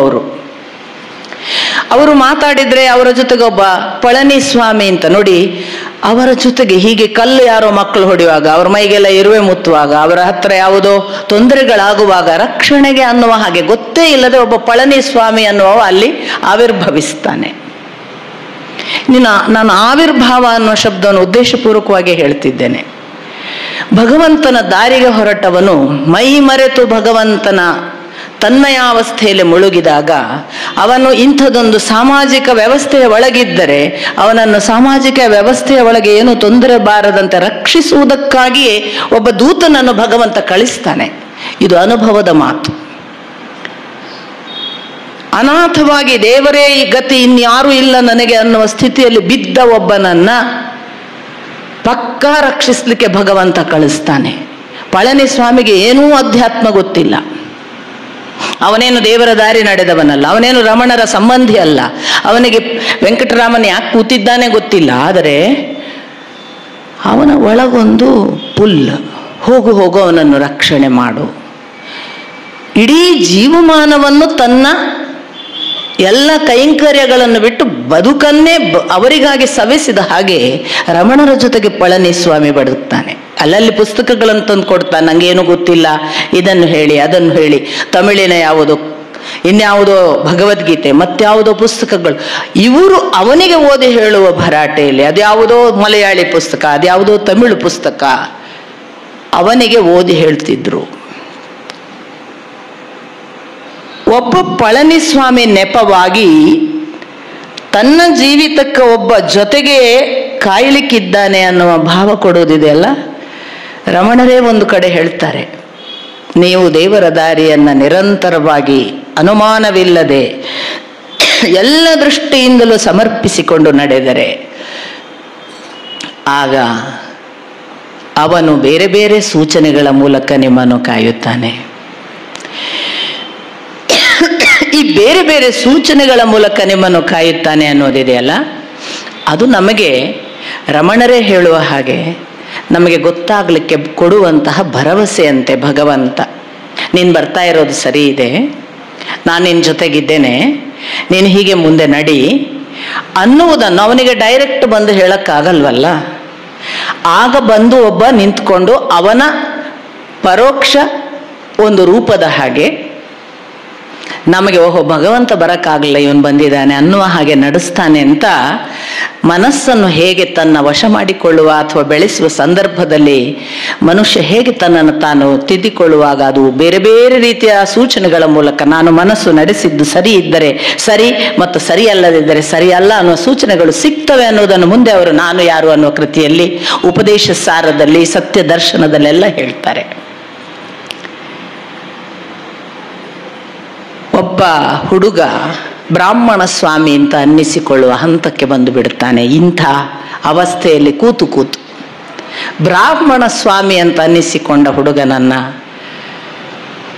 ದಿನದಿಂದ ದಿನಕ್ಕೆ ಅವರು ತಿರುವಣ್ಣಾಮಲಯ ಬೆಟ್ಟದ ಮೇಲೆ ಸ್ಕಂದಾಶ್ರಮಕ್ಕೆ ಹೋಗಿ ಅಲ್ಲಿ ಕೂತ್ಕೊಳ್ಳುವ ಸ್ಥಿತಿಗೆ ಬರುವವರೆಗೆ ಆ ಮೇಲಿನ ಜಾಗದಲ್ಲಿ ಕೂತ್ಕೊಂಡಾಗ ಇನ್ನೊಂದು ಬಹಳ ಆಶ್ಚರ್ಯಕರವಾದ ಘಟನೆ ಇದೆ. ನಾವು ಕೆಳಗೆ ಮಕ್ಕಳು ಹೊಡೆದಾಡುವುದು ನೋಡಿದ್ವಿ. ಈ ಮಗ ಯಾಕೆ ನಮ್ಮ ಅಂತ ವಯಸ್ಸಿನವ ಯಾಕೆ ಕೂತಿದ್ದಾನೆ ಅಂತ. ಅಥವಾ ಇರುವೆ ಸೊಳ್ಳೆ ಕಡಿಯುವುದು ಪ್ರಾಕೃತಿಕವಾಗಿ ಪರೀಕ್ಷೆ ಅಂತಲೂ ನೋಡಿದ್ವಿ. ತುಂಬ ಸಂತರ ಹಾಗೆ ಸ್ವಾಮಿಗಳ ಹಾಗೆ ಎಲ್ಲ ಇದ್ದವರು ಅವರಿಗೆ ಒಳಗೊಳಗೆ ಹೊಟ್ಟೆ ಕಿಚ್ಚು ಆಯಿತು ಅಂತ ಕಾಣ್ತದೆ. ಮೊನ್ನೆ ಬಂದ ಈ ಬ್ರಾಹ್ಮಣ ಸ್ವಾಮಿ ನಮಕ್ಕಿಂತ ದೊಡ್ಡ ಗೌರವ ತಗೋತಾನೆ, ಇವನಿಗೆ ಎಲ್ಲರೂ ನಮಸ್ಕಾರ ಮಾಡ್ತಾರೆ, ನಮ್ಗಿಂತ ಇವ ದೊಡ್ಡವನಾಗಿದ್ದಾನೆ ಅಂತ ಒಂದು ಸಣ್ಣ ಅಸೂಯೆ ಬಂತು ಕಾಣ್ತದೆ. ಅಂಥ ಕಾವಿ ವೇಷದಲ್ಲಿದ್ದ ಸ್ವಾಮಿಗಳು ಕೂಡ ಇವರಿಗೆ ಇರಲಾರದ ತೊಂದರೆ ಮಾಡ್ತಾರೆ. ಎಲ್ಲಿವರೆಗೆ ಅಂದರೆ ಯಾವುದಕ್ಕೂ ರಮಣರು ಪ್ರತಿರೋಧಿಸುವುದಿಲ್ಲ, ವಿರೋಧಗಳಿಲ್ಲ. ಭಗವದಿಚ್ಛೆ, ಅವನಿಗಿಚ್ಛೆ ಅವನು ಮಾಡ್ತಾನೆ ಅನ್ನುವ ಹಾಗೆ. ಅವರು ಎಲ್ಲಿವರೆಗೆ ಅಂದರೆ ಒಂದು ಸಂದರ್ಭದಲ್ಲಿ ಬೆಟ್ಟದ ಒಂದು ನಿರ್ದಿಷ್ಟ ಕಲ್ಲಿನ ಮೇಲೆ ಕೂತ ರಮಣರ ತಲೆಯ ಮೇಲೆ ಕಲ್ಲು ಬೀಳಬೇಕು, ಹಾಗೆ ಬೆಟ್ಟದ ತುದಿಯಿಂದ ಕಲ್ಲು ಉರುಳಿಸ್ತಾರೆ. ಅದು ಮಾತ್ರ ರಮಣರ ಪಕ್ಕದಲ್ಲಿ ಎಲ್ಲೋ ಹೋಗಿ ಬೀಳ್ತದೆ, ರಮಣರ ಮೇಲೆ ಬೀಳೋದಿಲ್ಲ. ರಮಣರನ್ನು ಕಾಯುವವನು ಬೇರೆ ಒಬ್ಬ ದೊಡ್ಡವನಿದ್ದಾನೆ, ನಿಮಗೆ ಗೊತ್ತಿರಲಿಕ್ಕೆ ಸಾಕು. ಒಮ್ಮೆ ಅಧ್ಯಾತ್ಮ ಪಥದಲ್ಲಿ ನೀವು ಸರಿಯಾಗಿ ನಡೆಯುತ್ತಿದ್ರೆ ಸಕಲ ದೇವತೆಗಳು ಎಷ್ಟು ದೂರದ ಆವರಣದಲ್ಲಿ ವಲಯ ಕೊಟ್ಟು ರಕ್ಷಿಸ್ತಾರೆ ಅನ್ನುವುದು ಅಧ್ಯಾತ್ಮದಲ್ಲಿ ನಡೆದವರು, ಶಾಸ್ತ್ರೀಯ ಪರಂಪರೆಯಲ್ಲಿ ನಡೆದವರು ಹೇಳುವ ಭರವಸೆಯ ಮಾತು, ಇದು ಸುಳ್ಳಲ್ಲ. ಶ್ರೀಮಾತೆ ಒಂದು ಕಡೆ ಬರ್ಕೋತಾರೆ, ಅರವಿಂದರ ತಾಯಿ, ಶ್ರೀ ಅರವಿಂದರ ತಾಯಿ. ಒಂದು ಸಂದರ್ಭದಲ್ಲಿ ಬೆಟ್ಟ ಚಾರಣ ಮಾಡುವ ಹೊತ್ತು, ಚಾರಣಕ್ಕೆ ಅನೇಕ ಶ್ರೀ ಅರವಿಂದರ ಶಿಷ್ಯರ ಜೊತೆಗೆ ಮಾತೆಯವರು ಹೋಗ್ತಿದ್ದಾರೆ. ನಿಮಗೆ ಬೆಟ್ಟ ಏರುವ ಹೊತ್ತಿಗೆ ಗೊತ್ತು, ಯಾರಿಗೂ ಸಹಾಯ ಮಾಡ್ಲಿಕ್ಕೆ ಆಗುದಿಲ್ಲ. ಅಲ್ಲಿ ಏರುವಾಗ ಸಹಾಯ ಮಾಡ್ಬೋದು, ಒಬ್ಬ ಬೀಳ್ತಿದ್ದಾನೆ ಅಂದ್ರೆ ಬಿಡಬೇಕು, ಇಲ್ಲರ ಎಲ್ಲರೂ ಬೀಳುದೆ, ಸಹಾಯ ಮಾಡ್ಲಿಕ್ಕೆ ಆಗೋದಿಲ್ಲ. ಬೆಟ್ಟ ಏರಿ ಹೋಗ್ತಾ ಇದ್ದಾರೆ. ಇನ್ನೇನು ಬೆಟ್ಟದ ತುದಿಗೆ ಸಮೀಪ ಇದ್ದಾರೆ ಎಲ್ಲರೂ ಅನ್ನುವಾಗ ಇದ್ದಕ್ಕಿದ್ದ ಹಾಗೆ ಮಾತೆಯವರು ಎಡವುತ್ತಾರೆ. ಶ್ರೀಮಾತೆಯವರು ಎಡವಿ ಉರುಳ್ಳಿಕ್ಕೆ ಪ್ರಾರಂಭ ಆಗ್ತಾರೆ. ಅಷ್ಟೋ ಜನ ಶಿಷ್ಯರು ಕಂಗಾಲಾಗಿ ತಮ್ಮ ಕೈಯಲ್ಲಿಲ್ಲದ ಅಸಹಾಯ ಸ್ಥಿತಿಯಲ್ಲಿ ಅವರು ಬೆಚ್ಚಿ ವಿಸ್ಮಿತರಾಗಿ ದೇವರನ್ನು ಪ್ರಾರ್ಥಿಸುವ ಹಾಗೆ ಮೂಕರಾಗಿ ನೋಡುವುದು ಮಾತ್ರ ಮಾಡ್ತಾರೆ, ಬೊಬ್ಬಿಡ್ತಾರೆ. ಉರುಳಿ ತಾಯಿ ಬುಡ ಬೆಟ್ಟದ ಭಾಗಕ್ಕೆ ಬರ್ತಾರೆ. ಅವರು ಬೀಳುವವರೆಗೂ ಕೂಡ ಇವರೆಲ್ಲ ಬೆಚ್ಚಿದ್ದವರು ತಾಯಿ ಹೀಗೆ ಮಾಡಿ ಎದ್ದಾಗ ಆಶ್ಚರ್ಯಚಕಿತರಾಗ್ತಾರೆ. ಏನೂ ಆಗಿರುವುದಿಲ್ಲ ಆ ತಾಯಿಗೆ, ಏನೂ ಆಗಿರುವುದಿಲ್ಲ ಮಾತ್ರವಲ್ಲ, ಮುಂದೊಂದು ಸಂದರ್ಭದಲ್ಲಿ ಶ್ರೀಮಾತೆಯವರು ಆ ಶಿಷ್ಯರಿಗೆ ಉತ್ತರ ಕೊಡುವಾಗ ಹೇಳ್ತಾರೆ, ನನಗೂ ಕೂಡ ಅಲ್ಲಿ ಎಡವಿ ಉರುಳಲಿಕ್ಕೆ ಆರಂಭ ಮಾಡಿದ್ದು ಮಾತ್ರ ಗೊತ್ತು, ಆ ನಂತರ ಪ್ರತಿ ಸಂದರ್ಭದಲ್ಲಿ ನನ್ನನ್ನು ಯಾರೋ ಹೀಗೆ ಹಿಡಿದು ನೆಲಕ್ಕೆ ತಂದು ಇಳಿಸಿದಂತೆ ಆಯಿತು ಅಂತ. ಒಮ್ಮೆ ಭಗವಂತ ಆಯ್ಕೆ ಮಾಡಿದ ಅಂತಾದ್ರೆ ಅವನು ಯಾವ ದೈಹಿಕ ಕಾರಣಕ್ಕಾಗಿ ಬಂದಿದ್ದಾನೆ, ಆ ದೇಹ ಒಂದು ಸಾಧನವಾಗಿ ಬೇಕು ಅಂತ ಭಗವಂತನಿಗೆ ಇಚ್ಛೆ ಇದ್ದರೆ ಮತ್ತೆ ಅದನ್ನ ಸಂಪೂರ್ಣ ರಕ್ಷಣೆ, ಯೋಗಕ್ಷೇಮಂ ವಹಾಮ್ಯಹಂ ಅಂತ ಕೃಷ್ಣ ಹೇಳಿದ್ದು ಆ ಅರ್ಥದಲ್ಲಿ. ಒಮ್ಮೆ ಅರ್ಪಿಸಿಕೊಂಡವನ ಯೋಗಕ್ಷೇಮವನ್ನು ನಾನು ನೋಡಿಕೊಳ್ತೇನೆ. ಆ ಥರ ನಮಗೆ ಅನ್ನಿಸ್ತದೆ ಈ ಭಗವಾನ್ ರಮಣರ ಯಾವ ಒಂದು ಸ್ಥಿತಿಯಲ್ಲಿ ಅವರು ಮುಟ್ಟಿದ್ದರಲ್ಲ, ಅವರನ್ನು ನಾಶ ಮಾಡಬೇಕು ಅನ್ನಿಸಿದಾಗ ನಾಶ ಮಾಡದ ಹಾಗೆ, ಅವರನ್ನು ಸಂಪೂರ್ಣ ಎಲ್ಲ ದೇವತೆಗಳು ನಿಂತು ರಕ್ಷಿಸುವ ಹಾಗೆ ನಮ್ಮ ಪರಂಪರೆ ತುಂಬ ಸುಂದರವಾಗಿ ಹೇಳ್ತದೆ. ಒಬ್ಬ ದೇಶದ ರಾಜನಾಗಿ ನಿಯುಕ್ತನಾದ ಮರುಕ್ಷಣದಲ್ಲಿ ಈ ದೇಶಕ್ಕೆ ಬೇಕಾದ ರಕ್ಷಣೆ ಕೊಡುವ ಎಲ್ಲ ದೇವತೆಗಳು ಬಂದು ಅವನೊಳಗೆ ಸೇರ್ತಾರೆ ಅಂತ ಒಂದು ಮಾತು ಇದೆ. ಇದು ಭಾಗವತ ಹೇಳುವ ಮಾತು. ಹಾಗೆ ಒಬ್ಬ ಅಧ್ಯಾತ್ಮ ಪರಂಪರೆಯ ತುದಿಗೆ ಹೋಗುವ ಹಸಿವುಳ್ಳ ಹುಡುಗನಾದರೆ ಅವನಿಗೆ ರಕ್ಷಣೆ ಕೊಡಬೇಕಾದ ಸಕಲ ದೇವತೆಗಳು ಅವನ ಸುತ್ತ ಒಂದು ವಲಯ ನಿರ್ಮಾಣ ಮಾಡಿ ಕಾಯ್ತಾರೆ ಅನ್ನುವುದು, ಅದು ಎಲ್ಲ ನಮಗೆ ರಮಣರ ಬದುಕಿನ ಘಟನೆಗಳನ್ನು ನೋಡುವಾಗ, ಅವರ ಆಹಾರದ ಸಂದರ್ಭದಲ್ಲಿ, ಅವರ ಅವರಿಗೆ ಬೇರೆಯವರು ತೊಂದರೆ ಕೊಡುವಾಗ ಆದಂತಹ ಪ್ರತಿರೋಧಗಳಿಲ್ಲದೆ ಇದ್ರೂ ಕೂಡ ಅವರಿಗೆ ಬಂದಂತಹ ರಕ್ಷಣೆಗಳನ್ನೆಲ್ಲ ನೋಡಿದಾಗ ಆ ಥರದ ರಕ್ಷಣೆ ನಿರಂತರವಾಗಿ ಆಯಿತು. ಇಷ್ಟು ವರ್ಷದಲ್ಲಿ ರಮಣರು ಏನು ಕಂಡುಕೊಂಡ್ರು ಅಂತ ನಾವು ಈಗ ಭಾವಿಸುವುದು. ಯಾಕೆ ಅವರನ್ನು ಬ್ರಾಹ್ಮಣ ಸ್ವಾಮಿ ಅಂತ ಹೇಳಿದ್ರು? ಆ ಬ್ರಾಹ್ಮಣ ಸ್ವಾಮಿ ಬರಬರ್ತಾ ಬಹಳ ದೊಡ್ಡ ಹಂತ ಯಾಕೆ ಮುಟ್ಟಿದ್ರು? ಅಂಥ ಸಮಾಧಿಸ್ಥ ಅವಸ್ಥೆಯಲ್ಲಿ ಕಂಡುಕೊಂಡ ಫಲವೇನು? ಅವರೇನು ಹೇಳಲ್ಲ. ಅದು ಅವರದ್ದು ಮೌನ ಭಾಷೆಯ ಉತ್ತರ. ಆದರೆ ಸಮಕಾಲೀನರಾಗದ, ಒಂದೇ ವರ್ಷ ದೊಡ್ಡವರು ಅಂತ ಅನ್ನಿಸಿಕೊಂಡ ಕಾವ್ಯಕಂಠ ಗಣಪತಿ ಶಾಸ್ತ್ರಿಗಳು ಅಂತ, ಗಣಪತಿ ಮುನಿಗಳು ಅಂತ ಒಬ್ಬ ಶಾಸ್ತ್ರಜ್ಞರು ಇದ್ದರು ಆ ಕಾಲಘಟ್ಟದಲ್ಲಿ. ತನ್ನ 25ನೇ ವಯಸ್ಸಿನಲ್ಲೇ ಬಹಳ ವೇದಶಾಸ್ತ್ರಗಳ ಪಾರಂಗತರು. ಎಂಥ ಒಬ್ಬ ವಿದ್ವಾಂಸ, ಪಂಡಿತ ಮತ್ತು ಶಾಸ್ತ್ರ ಪರಂಪರೆಯಲ್ಲಿ ಎಷ್ಟು ಧೀಮಂತ ಅಂದರೆ, ಭಾರತದಾದ್ಯಂತ ಒಂದೊಮ್ಮೆ ವಿದ್ವತ್ ಪರಂಪರೆಯ ಚರ್ಚೆ ನಡೆದರೆ ಘೋಷಿಸಬಹುದಾದವರು ಎಲ್ಲ ಕಡೆ ಇವರೇ ಗೆದ್ದರು ಅಂತ. ಅಂಥ ವಿದ್ವತ್ ಪರಂಪರೆಯಲ್ಲಿ ಬಹಳ ಮುಂದಿನ ಹೆಸರು ಅನ್ನುವ ಹಾಗೆ ಇದ್ದ ಸಣ್ಣ ವಯಸ್ಸಿನ ಆ ಗಣಪತಿ ಶಾಸ್ತ್ರಿಗಳು ಅಥವಾ ಮುನಿಗಳು ಒಂದು ಸಂದರ್ಭದಲ್ಲಿ ತಾನು ಎಲ್ಲ ಜ್ಞಾನ ಪರಂಪರೆಯ ಸಕಲವನ್ನು ತಿಳಿದಿದ್ದಾರೆ, ಜ್ಞಾನ ಮಾರ್ಗದ ವೇದ ಉಪನಿಷತ್ತುಗಳೆಲ್ಲ ಗೊತ್ತು. ಅದು ಮಾತ್ರ ಅಲ್ಲ, ಅದರ ಜೊತೆಗೆ ಅವರಿಗೆ ಯಾವೆಲ್ಲ ಅಷ್ಟಾವಧಾನ, ಕಲೆಶಾಸ್ತ್ರ ಇವುಗಳ ಕುರಿತ ತಿಳುವಳಿಕೆ ಎಲ್ಲ ಇದೆ. ಸಾಕ್ಷಾತ್ ತಾನೇ ಅಷ್ಟಾವಧಾನಿಗಳಾಗಿದ್ರು ಅಂತ ಹೇಳ್ತಾರೆ. ಹೀಗೆ ಎಲ್ಲವನ್ನು ಬಲ್ಲ ಅವರು ತನ್ನ ನಡೆಯಲ್ಲಿ ಒಂದು ದಿನ ಅವರ ಇಷ್ಟು ಉನ್ನತ ಯಾವುದನ್ನು ನಾವು ಇವರಿಗೊಂದು ಅಹಂಕಾರ ಬಂದಿದೆ, ಆಗ್ಬೋದು ಇವರಿಗೆ ಒಂದು ಜನ ಅಂತ ಹೇಳುವ ಸ್ಥಿತಿಯಲ್ಲಿದ್ದಾಗ ಅವರಿಗೊಂದು ಒಳಗೆ ಯಾವುದೋ ಒಂದು ಊನ ತನಗೆ ಕಾಣಿಸ್ತದೆ, ನನ್ನ ಬಳಿ ಯಾವುದೋ ಒಂದು ಇಲ್ಲ ಅಂತ. ಆಗ ಅವರು ಹುಡುಕಿ ಹೋಗುದು ಯಾವುದೋ ವಿದ್ವತ್ ಪರಂಪರೆಯ ಮಹಾಪಂಡಿತನನ್ನಲ್ಲ, ಶಾಸ್ತ್ರಜ್ಞನನ್ನಲ್ಲ, ವಿದ್ವಾಂಸನನ್ನಲ್ಲ, ಜ್ಞಾನಿಗಳನ್ನಲ್ಲ. ಅವರು ಹುಡುಕಿಕೊಂಡು ಹೋಗುವುದು ರಮಣರನ್ನು. ಬೇರೆ ಬೇರೆ ಕಥೆಗಳು ಬೇರೆ ಬೇರೆ ರೀತಿಯಲ್ಲಿವೆ. ನನಗೆ ಓದಲಿಕ್ಕೆ ಸಿಕ್ಕಿದ ಒಂದು ಕಥಾಭಾಗ ಬಹಳ ಸುಂದರವಾಗಿದೆ, ನಾನು ಅದನ್ನೇ ನಿಮ್ಮ ಮುಂದೆ ಪ್ರಸ್ತುತಪಡಿಸ್ತೇನೆ. ಆಗಲೇ ಜಗತ್ತೆಲ್ಲ ಒಂಥರ ರಮಣರ ಕಡೆ ಆಕರ್ಷಿತವಾಗ್ತಾ ಇದ್ದಂತಹ, ಇನ್ನೂ ಬ್ರಾಹ್ಮಣ ಸ್ವಾಮಿ ಅಂತಲೇ ಅನ್ನಿಸಿಕೊಂಡಿದ್ದ ಈ ಹುಡುಗನ ಹತ್ತಿರ ಯಾಕೆಷ್ಟು ಜನ ಹೋಗ್ತಾರೆ ಅನ್ನುವ ಹಂತದಲ್ಲಿದ್ದಂತಹ ಹೊತ್ತಿನಲ್ಲಿ ಈ ಗಣಪತಿ ಮುನಿಗಳು ಬರ್ತಾರೆ.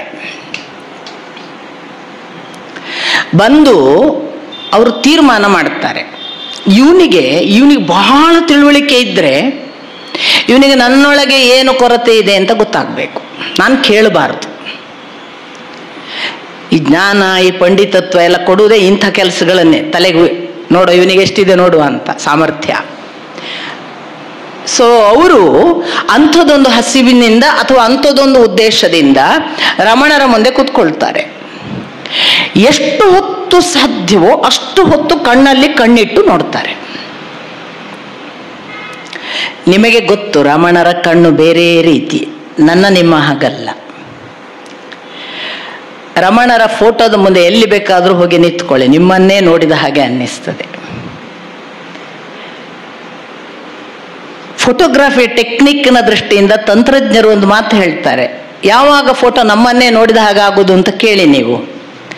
ಯಾರು ಫೋಟೋ ತೆಗೆಯುವಾಗ ಲೆನ್ಸನ್ನೇ ನೋಡ್ತಾನಲ್ಲ, ಆ ಫೋಟೋದಲ್ಲಿರುವ ಕಣ್ಣು ಯಾವಾಗಲೂ ಎಲ್ಲಿ ನೋಡಿದ್ರು ನಮ್ಮನ್ನೇ ನೋಡಿದ ಹಾಗಾಗ್ತದೆ ಅನ್ನೋದು ಇನ್ನು ಸೈಂಟಿಫಿಕ್ ಆದ ಒಂದು ಫೋಟೋಗ್ರಫಿ ಅನಾಲಿಸಿಸ್ನಲ್ಲಿ ಕೊಡುವಂತಹ ವಿವರಣೆ.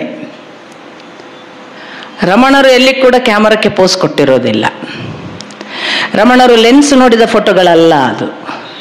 ಆದರೆ ನೀವು ಆಚೆ ಈಚೆ ಹೋಗಿ ರಮಣರು ನಿಮ್ಮನ್ನೇ ನೋಡಿದ್ದು ಪಕ್ಕ ಅನುಭವಕ್ಕೆ ಬರ್ತದೆ. ಸ್ವಲ್ಪ ಆತ್ಮಸಾಕ್ಷಿ ಇದ್ದವನಿಗೆ ಅವರ ಫೋಟೋದ ಜೊತೆಗೆ ಆಟ ಆಡಲಿಕ್ಕೆ ಕಷ್ಟ.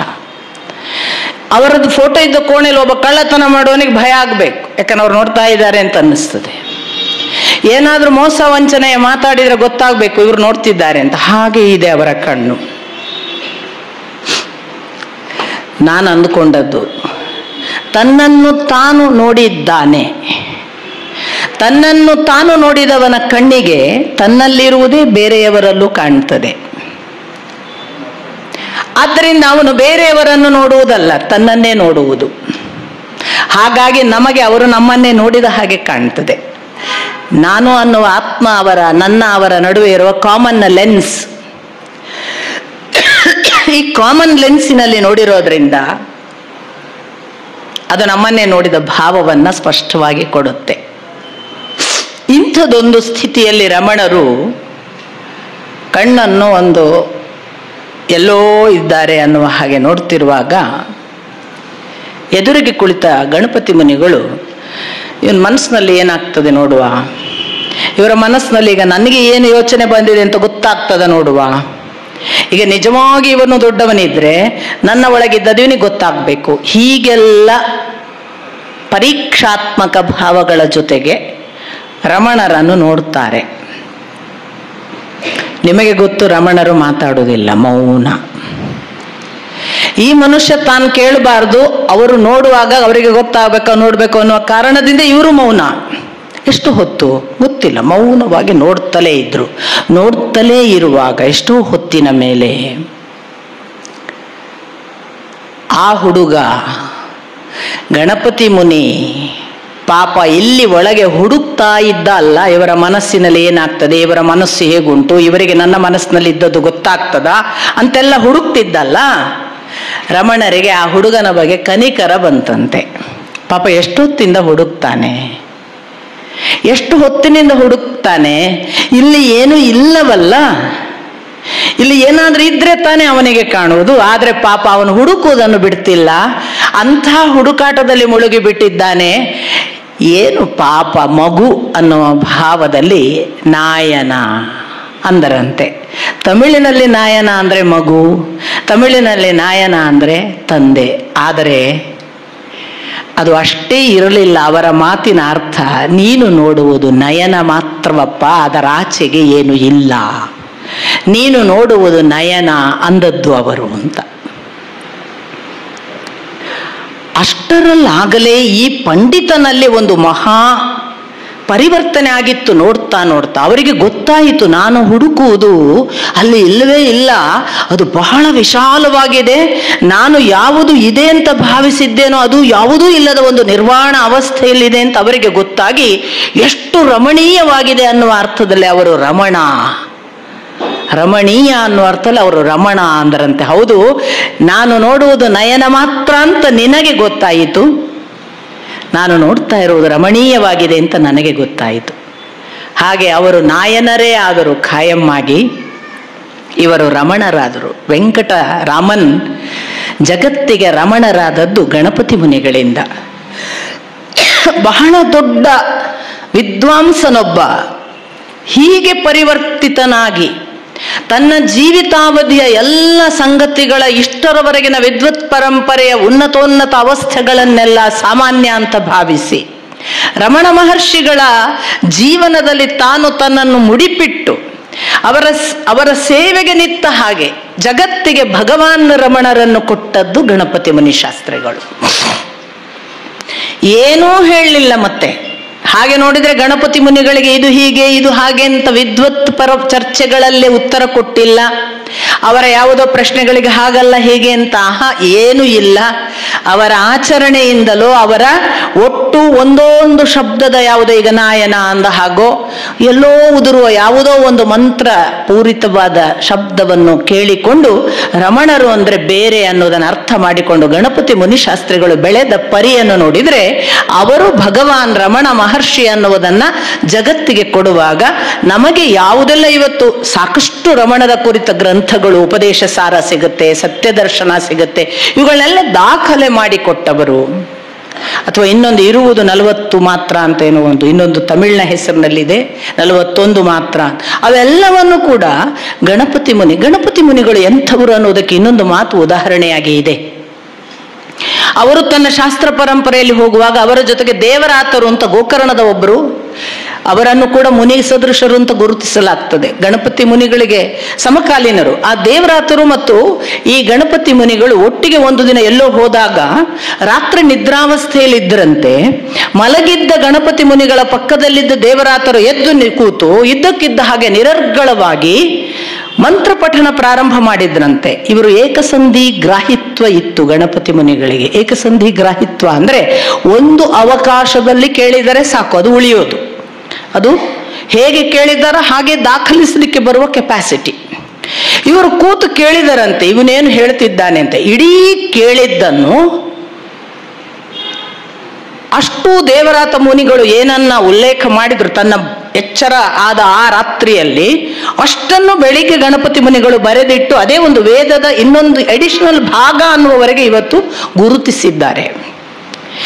ಈ ವೇದವನ್ನು ಹೇಳುವ ಋಷಿಯ ಹಾಗೆ ವೇದರ್ಷಿಯ ಹಾಗೆ ದೇವರಾತರು ಹೇಳಿದರು. ಅದನ್ನು ಬರೆದಿಟ್ಟ ಗಣಪತಿ ಮುನಿಗಳು ಸಾಕ್ಷಾತ್ ವೇದವ್ಯಾಸರಿಗೆ ಗಣಪತಿ ಅನ್ನುವ ಹಾಗೆ ಸಿಂಬಾಲಿಕ್ ಆಗಿ ಕಂಡವರು.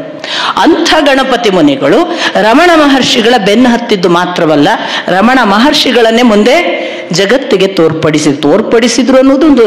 ನಾವು ಸಾಮಾನ್ಯವಾಗಿ ದೊಡ್ಡವನು ಬಂದಾಗೆಲ್ಲ ದೊಡ್ಡವನು ತಾನು ದೊಡ್ಡವನು ಅನ್ನುವುದಿಲ್ಲ, ದೊಡ್ಡವನನ್ನು ದೊಡ್ಡವನು ಅಂತ ಪ್ರಕಟಿಸಲಿಕ್ಕೆ ಜಗತ್ತು ಇನ್ನೊಬ್ಬನನ್ನು ಕಳುಹಿಸ್ತದೆ. ದೊಡ್ಡವನು ತಾನೇ ದೊಡ್ಡವನು ಅಂತ ಹೇಳಿದ ಕೆಲವರೆಲ್ಲ ಗುರುಗಳಿದ್ದಾರೆ, ದಯವಿಟ್ಟು ಅವರನ್ನ ಈ ವಲಯದಿಂದ ಆಚೆಗಿಟ್ಟು ನೋಡಿಕೊಳ್ಳಿ.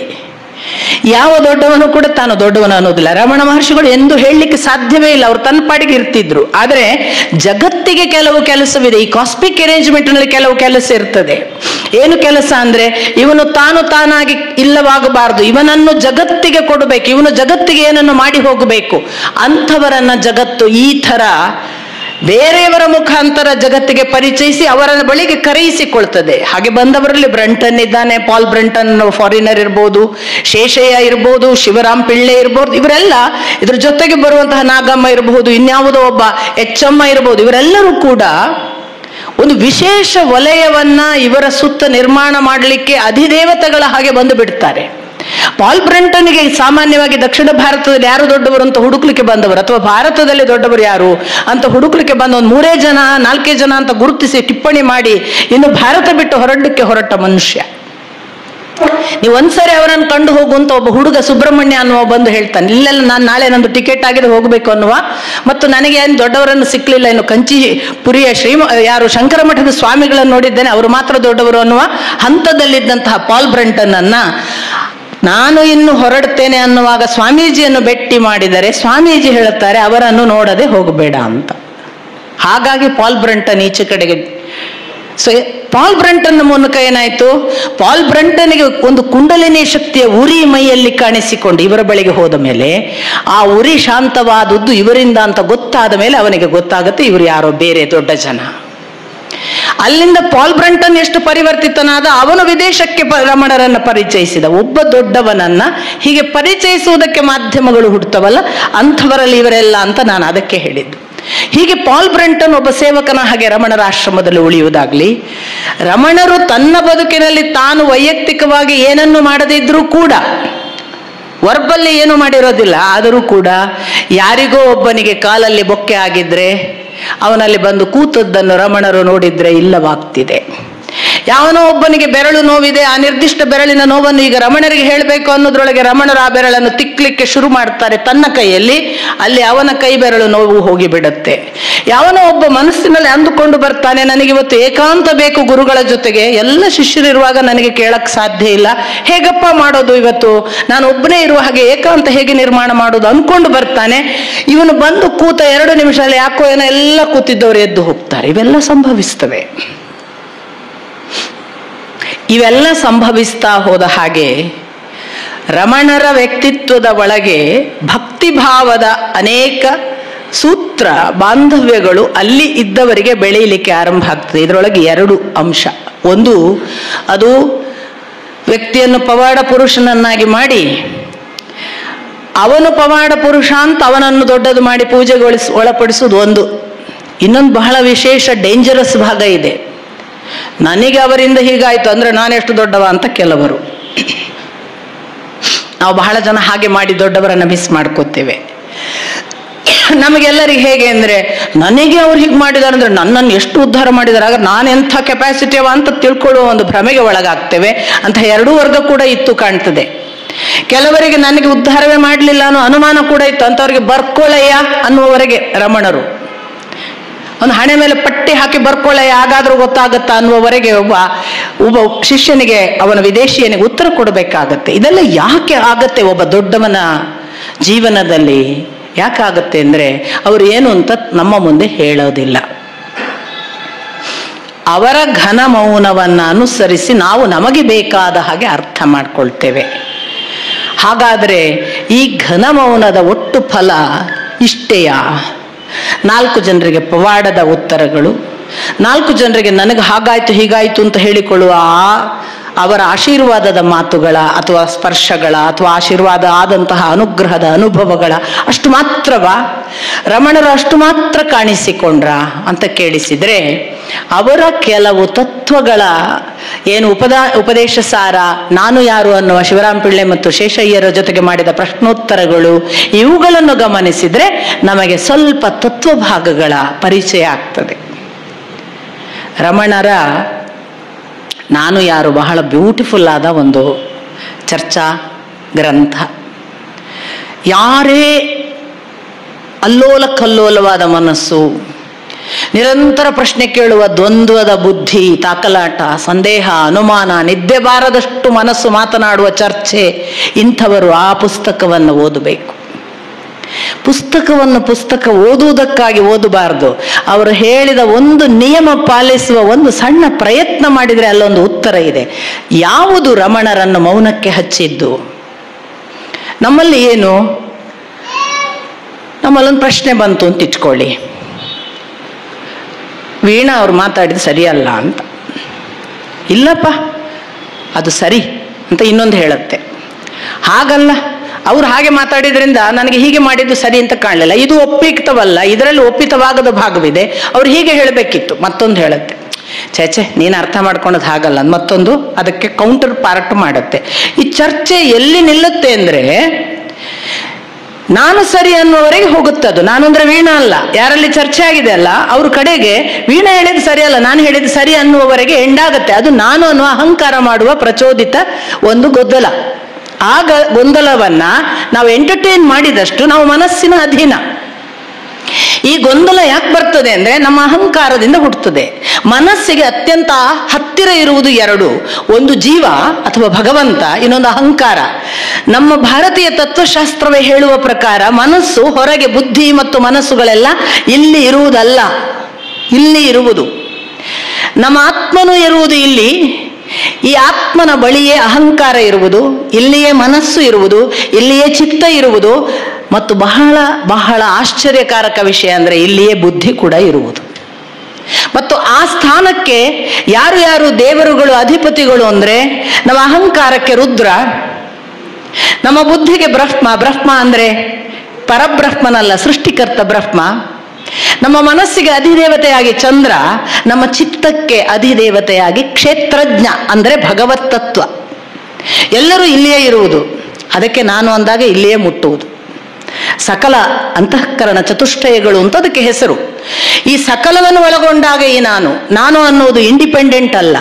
ಇವಿಷ್ಟರ ಒಳಗೊಬ್ಬ ನಾನು ಅಡಗಿ ಕೂತಿದ್ದಾನಲ್ಲ, ಈ ನಾನು ಯಾರು ಅನ್ನುವುದೇ ಮಹರ್ಷಿಗಳು ಮಾಡಿದ ಶೋಧ.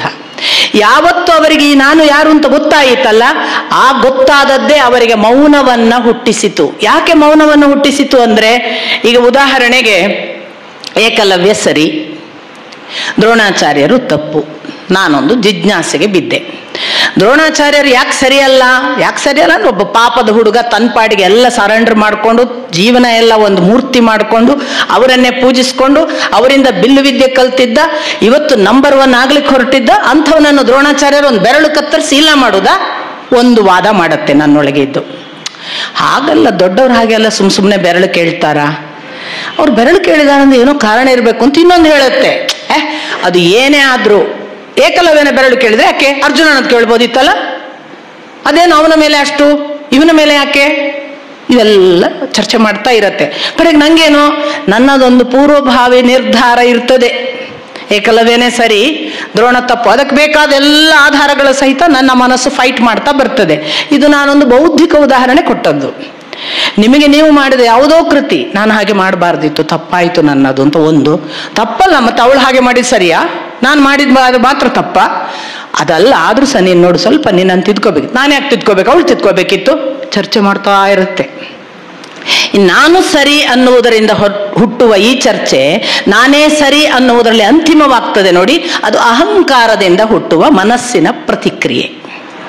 ಸಪೋಸ್ ನಾನು ಸರಿ ಅಂತ ಹೊರಟ ಚರ್ಚೆ ಇಲ್ಲ, ನನ್ನ ಒಳ ಮನಸ್ಸು ಹೇಳುವುದು ಸರಿ, ನಾನು ತಪ್ಪು ಅಂತ ಅದು ಹೇಳ್ತಿದೆ, ನಾನು ಅಲ್ಲಿ ಸಾರ್ವಜನಿಕವಾಗಿ ಸರಿ ಅಂತ ತೋರಿಸ್ಕೊಳ್ಳಿಕ್ಕೆ ಬೇಕಾದಷ್ಟು ವಾದ ಮಾಡಿದ್ದೇನೆ, ಎಲ್ಲ ಕರೆಕ್ಟ್. ಆದರೆ ಈಗ ಅನ್ನಿಸ್ತದೆ ನಾನು ಹಾಗೆ ಮಾತಾಡಬಾರ್ದಿತ್ತು, ನನ್ನದು ತಪ್ಪಾಗಿದೆ ಅಂತ ನನ್ನ ಒಳ ಮನಸ್ಸು ಹೇಳುವುದು ಸರಿ ಇರಬೇಕು, ನಾನು ನಾಳೆ ಹೋಗಿ ಕ್ಷಮೆ ಕೇಳ್ತೇನೆ ಅಂದರೆ ನಾವು ಸ್ವಲ್ಪ ಭಗವತ್ ತತ್ವಕ್ಕೆ ಹತ್ತಿರವಾಗಿದ್ದೇವೆ ಅಂತ ಅರ್ಥ. ಅಹಂಕಾರವನ್ನು ಕೈಬಿಟ್ಟಿದ್ದೇವೆ ಅಂತ. ಯಾವ ವ್ಯಕ್ತಿಗೆ ನಾನು ಸಾಯ್ತೇನೆ ಅನ್ನಿಸಿತ್ತಲ್ಲ, ನಾನು ಸಾಯ್ತೇನೆ ಅಂದರೆ ಎಲ್ಲಿ ಹೋಗ್ತೇನೆ? ಸತ್ತ ಬಳಿಕ ಇಲ್ಲವಾಗುವುದಾದರೆ ಈಗ ಉಂಟು ಯಾಕೆ?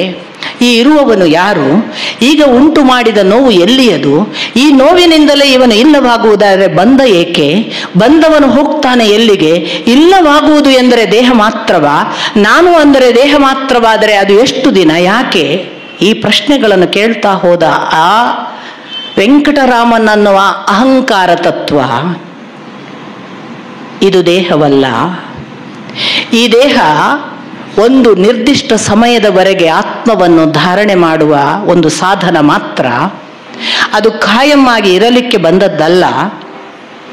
ಅದು ತನ್ನ ಕೆಲಸ ಮುಗಿದ ಕೂಡಲೇ ಹೋಗ್ತದೆ. ಆದರೆ ಕೆಲಸ ಮುಗಿದ ಬಳಿಕವೂ ಇರುವ ಒಂದು ತತ್ವ ಇದೆ. ಆ ತತ್ವ ಯಾವತ್ತೂ ಇಲ್ಲವಾಗುವುದಿಲ್ಲ. ಅದು ನಿರಂತರವಾಗಿ ಇರುವ ಒಂದು ಪರತತ್ವದ ಅಂಶ. ಅದು ಪರತತ್ವವೇ ಆಗಿಬಿಡುವವರೆಗೆ ಅದನ್ನು ನಾನು ಬೆಳೆಸಬಹುದು.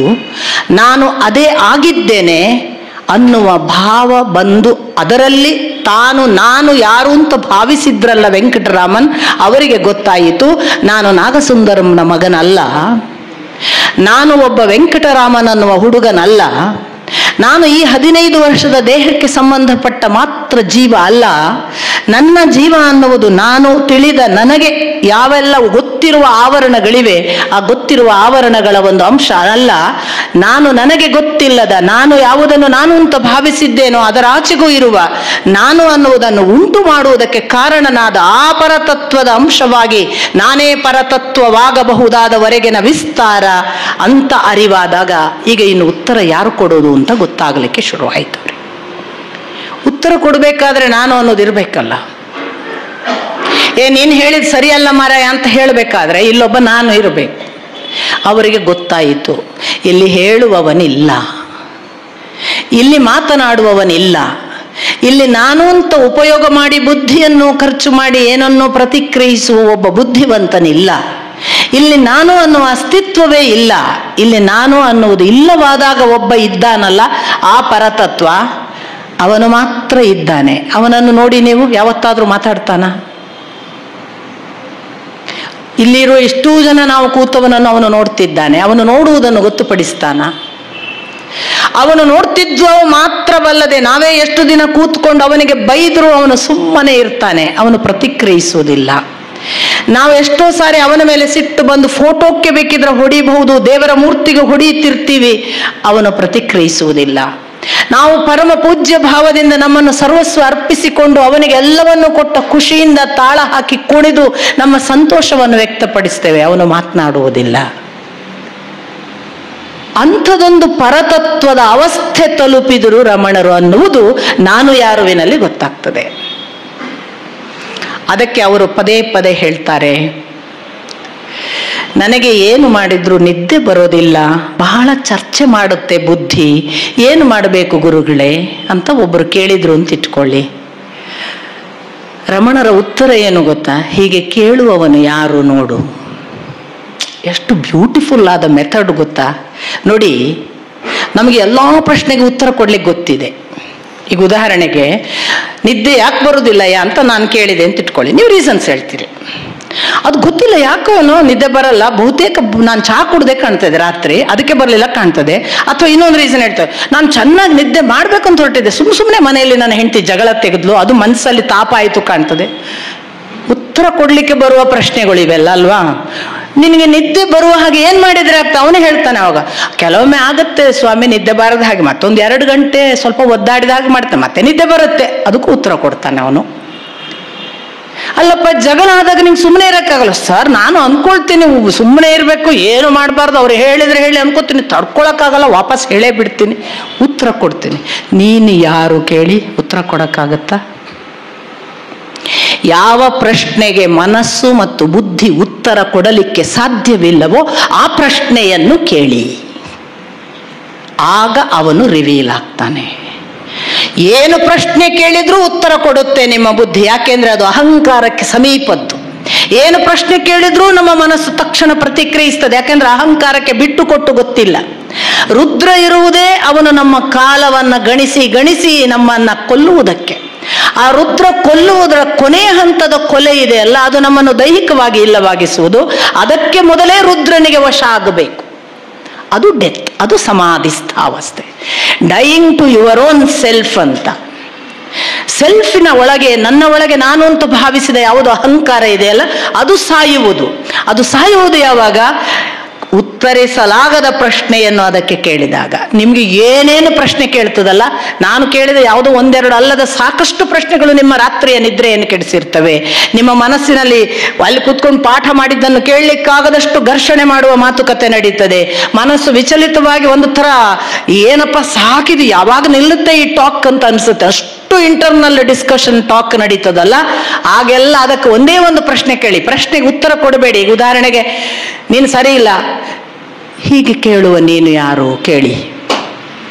ನೀನು ಹೀಗೆ ಮಾಡಬಾರ್ದಿತ್ತು, ನೀನು ಯಾರು ನನಗೆ ಹೇಳು ಕೇಳಿ. ದಯವಿಟ್ಟು ಇದು ಟೆಕ್ನಿಕ್ ಆಗಿ ಮಾಡಿ ನೋಡಿ. ನಾನು ಪ್ರಾಮಾಣಿಕವಾಗಿ ಹೇಳ್ತೇನೆ, ನನ್ನ ಮಾತು, ಒಳಗಿನ ಮಾತು ನಿಲ್ಲಿಸಿದ್ದು ಈ ತಂತ್ರ. ನಾನು ಪದೇ ಪದೇ ಕೇಳ್ತಾ ಬಂದದ್ದು ರಮಣರು ಹೇಳಿದ ಈ ಮಾತನ್ನು. ನನಗೆ ಇಷ್ಟು ಗದ್ದಲ ಉಂಟು ಮಾಡ್ತೀಯಲ್ಲ, ನಿದ್ದೆ ಮಾಡದ ಹಾಗೆ ನನ್ನನ್ನು ಕಾಡ್ತೀಯಲ್ಲ, ನೀನು ಯಾರು? ಯಾಕೆ ನೀನು ಗದ್ದಲ ಉಂಟು ಮಾಡ್ತೀನಿ ಅಂತ ಕೇಳಬೇಡಿ, ಉತ್ತರ ಶುರು ಆಗ್ತದೆ, ಪ್ರಶ್ನೋತ್ತರ ಆಗ್ತದೆ. ನೀನು ಯಾರು ಅಂತ ಒಂದೇ ಪ್ರಶ್ನೆ ಕೇಳಿ, ಏನು ಬೇಕಾದ್ರೆ ಅದು ಮಾತಾಡಲಿ. ಯಾಕಂದ್ರೆ ಎರಡು ಯೋಗದ ಆರಂಭ, ಮುಕ್ತಾಯ ಒಂದಾಗುವುದು. ಯೋಗದ ಆರಂಭದಲ್ಲೆಲ್ಲ ಎರಡೇ. ಈ ಎರಡರ ಘರ್ಷಣೆ ಎಲ್ಲರಿಗೂ ಇರುವುದೇ. ಎರಡರ ಘರ್ಷಣೆ ನಿಂತಿತ್ತು ಅಂತ ಗೊತ್ತಾಗುವುದಕ್ಕೆ ಏನು ಸೂಚನೆ ಅಂತ ನೀವು ಕೇಳಬಹುದು. ಒಂದು ಶಾಂತ ಮನಸ್ಥಿತಿಗೆ ಹೋಗಿ ಗಾಢ ನಿದ್ರೆಗೆ ನಾವು ಹೋದರೆ ಆಗ ನಾವು ಅವನ ಹತ್ತಿರ ಬಂದಿದ್ದೇವೆ ಅಂತ ಅರ್ಥ.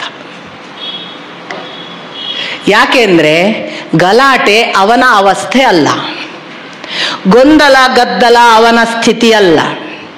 ನಾವು ಅವನ ಸ್ಥಿತಿಯನ್ನು ತಲುಪಿದ್ದೇವೆ ಅನ್ನೋದಕ್ಕೆ ಒಂದೇ ಒಂದು ಸೂಚನೆ ಯಾವುದು ಅಂತ ರಮಣರು ಕೇಳಿದಾಗ ರಮಣರು ಹೇಳಿದ್ದು, ನಿಮ್ಮ ಮನಸ್ಸು ಯಾವ ಗೊಂದಲ ಗದ್ದಲವಿಲ್ಲದೆ ಪ್ರಶಾಂತವಾಗಿ ಒಂದು ಒಳ್ಳೆಯ ನಿದ್ದೆಗೆ ಹೋದರೆ ನೀವು ಅಷ್ಟರ ಮಟ್ಟಿಗೆ ಅವನ ಹತ್ತಿರ ಬಂದಿದ್ದೀರಿ ಎಂದು ಭಾವಿಸಿ ಅಂತ. ಎಷ್ಟು ಬ್ಯೂಟಿಫುಲ್ ಟೆಕ್ನಿಕ್. ಮತ್ತೆ ಕಷ್ಟ ಕೂಡ ಇಲ್ಲ, ಕಷ್ಟ ಕೂಡ ಇಲ್ಲ. ಅಹಂಕಾರ ಬಿಡ್ಬೇಕಷ್ಟೆ. ಅಹಂಕಾರದ ಪ್ರಶ್ನೆ ಮೈ ಮರೆತು ಹೋಗ್ಬಿಡ್ತೀವಿ ಪ್ರಶ್ನೆ ಜೊತೆಗೆ. ಆ ಪ್ರಶ್ನೆಗೆ ಉತ್ತರ ಕೊಡೋದು, ಅದನ್ನು ಕೊಟ್ಟು ಬರ್ತೇನೆ ಅಂತ ಬರುತ್ತೆ. ಅಹಂಕಾರ ಹಂಗೆ ಮಾಡುತ್ತೆ. ಅದೊಂದು ಪ್ರಶ್ನೆ ಸಾಲ್ವ್ ಮಾಡುವ, ಆಮೇಲೆ ನಾನು ಯಾರು ನೀನು ಯಾರು ಕೇಳುವ ಅಂತ. ಅದು ಆಗಬಾರ್ದು. ನೀನು ಯಾರು ಅನ್ನೋದು ಬಿಡಲ್ಲ, ಅದು ಮಂತ್ರ ಆಗಬೇಕು. ನೀನು ಯಾರು, ಹೀಗೆ ಮಾತನಾಡುವ ನೀನು ಯಾರು, ಹೀಗೆ ಕೇಳುವ ನೀನು ಯಾರು, ಹೀಗೆ ಹೇಳ್ತಾ ಇರುವ ನೀನು ಯಾರು. ಕೇಳ್ತಾ ಹೋಗಿ there will be no conversation because the other part doesn't know who he is.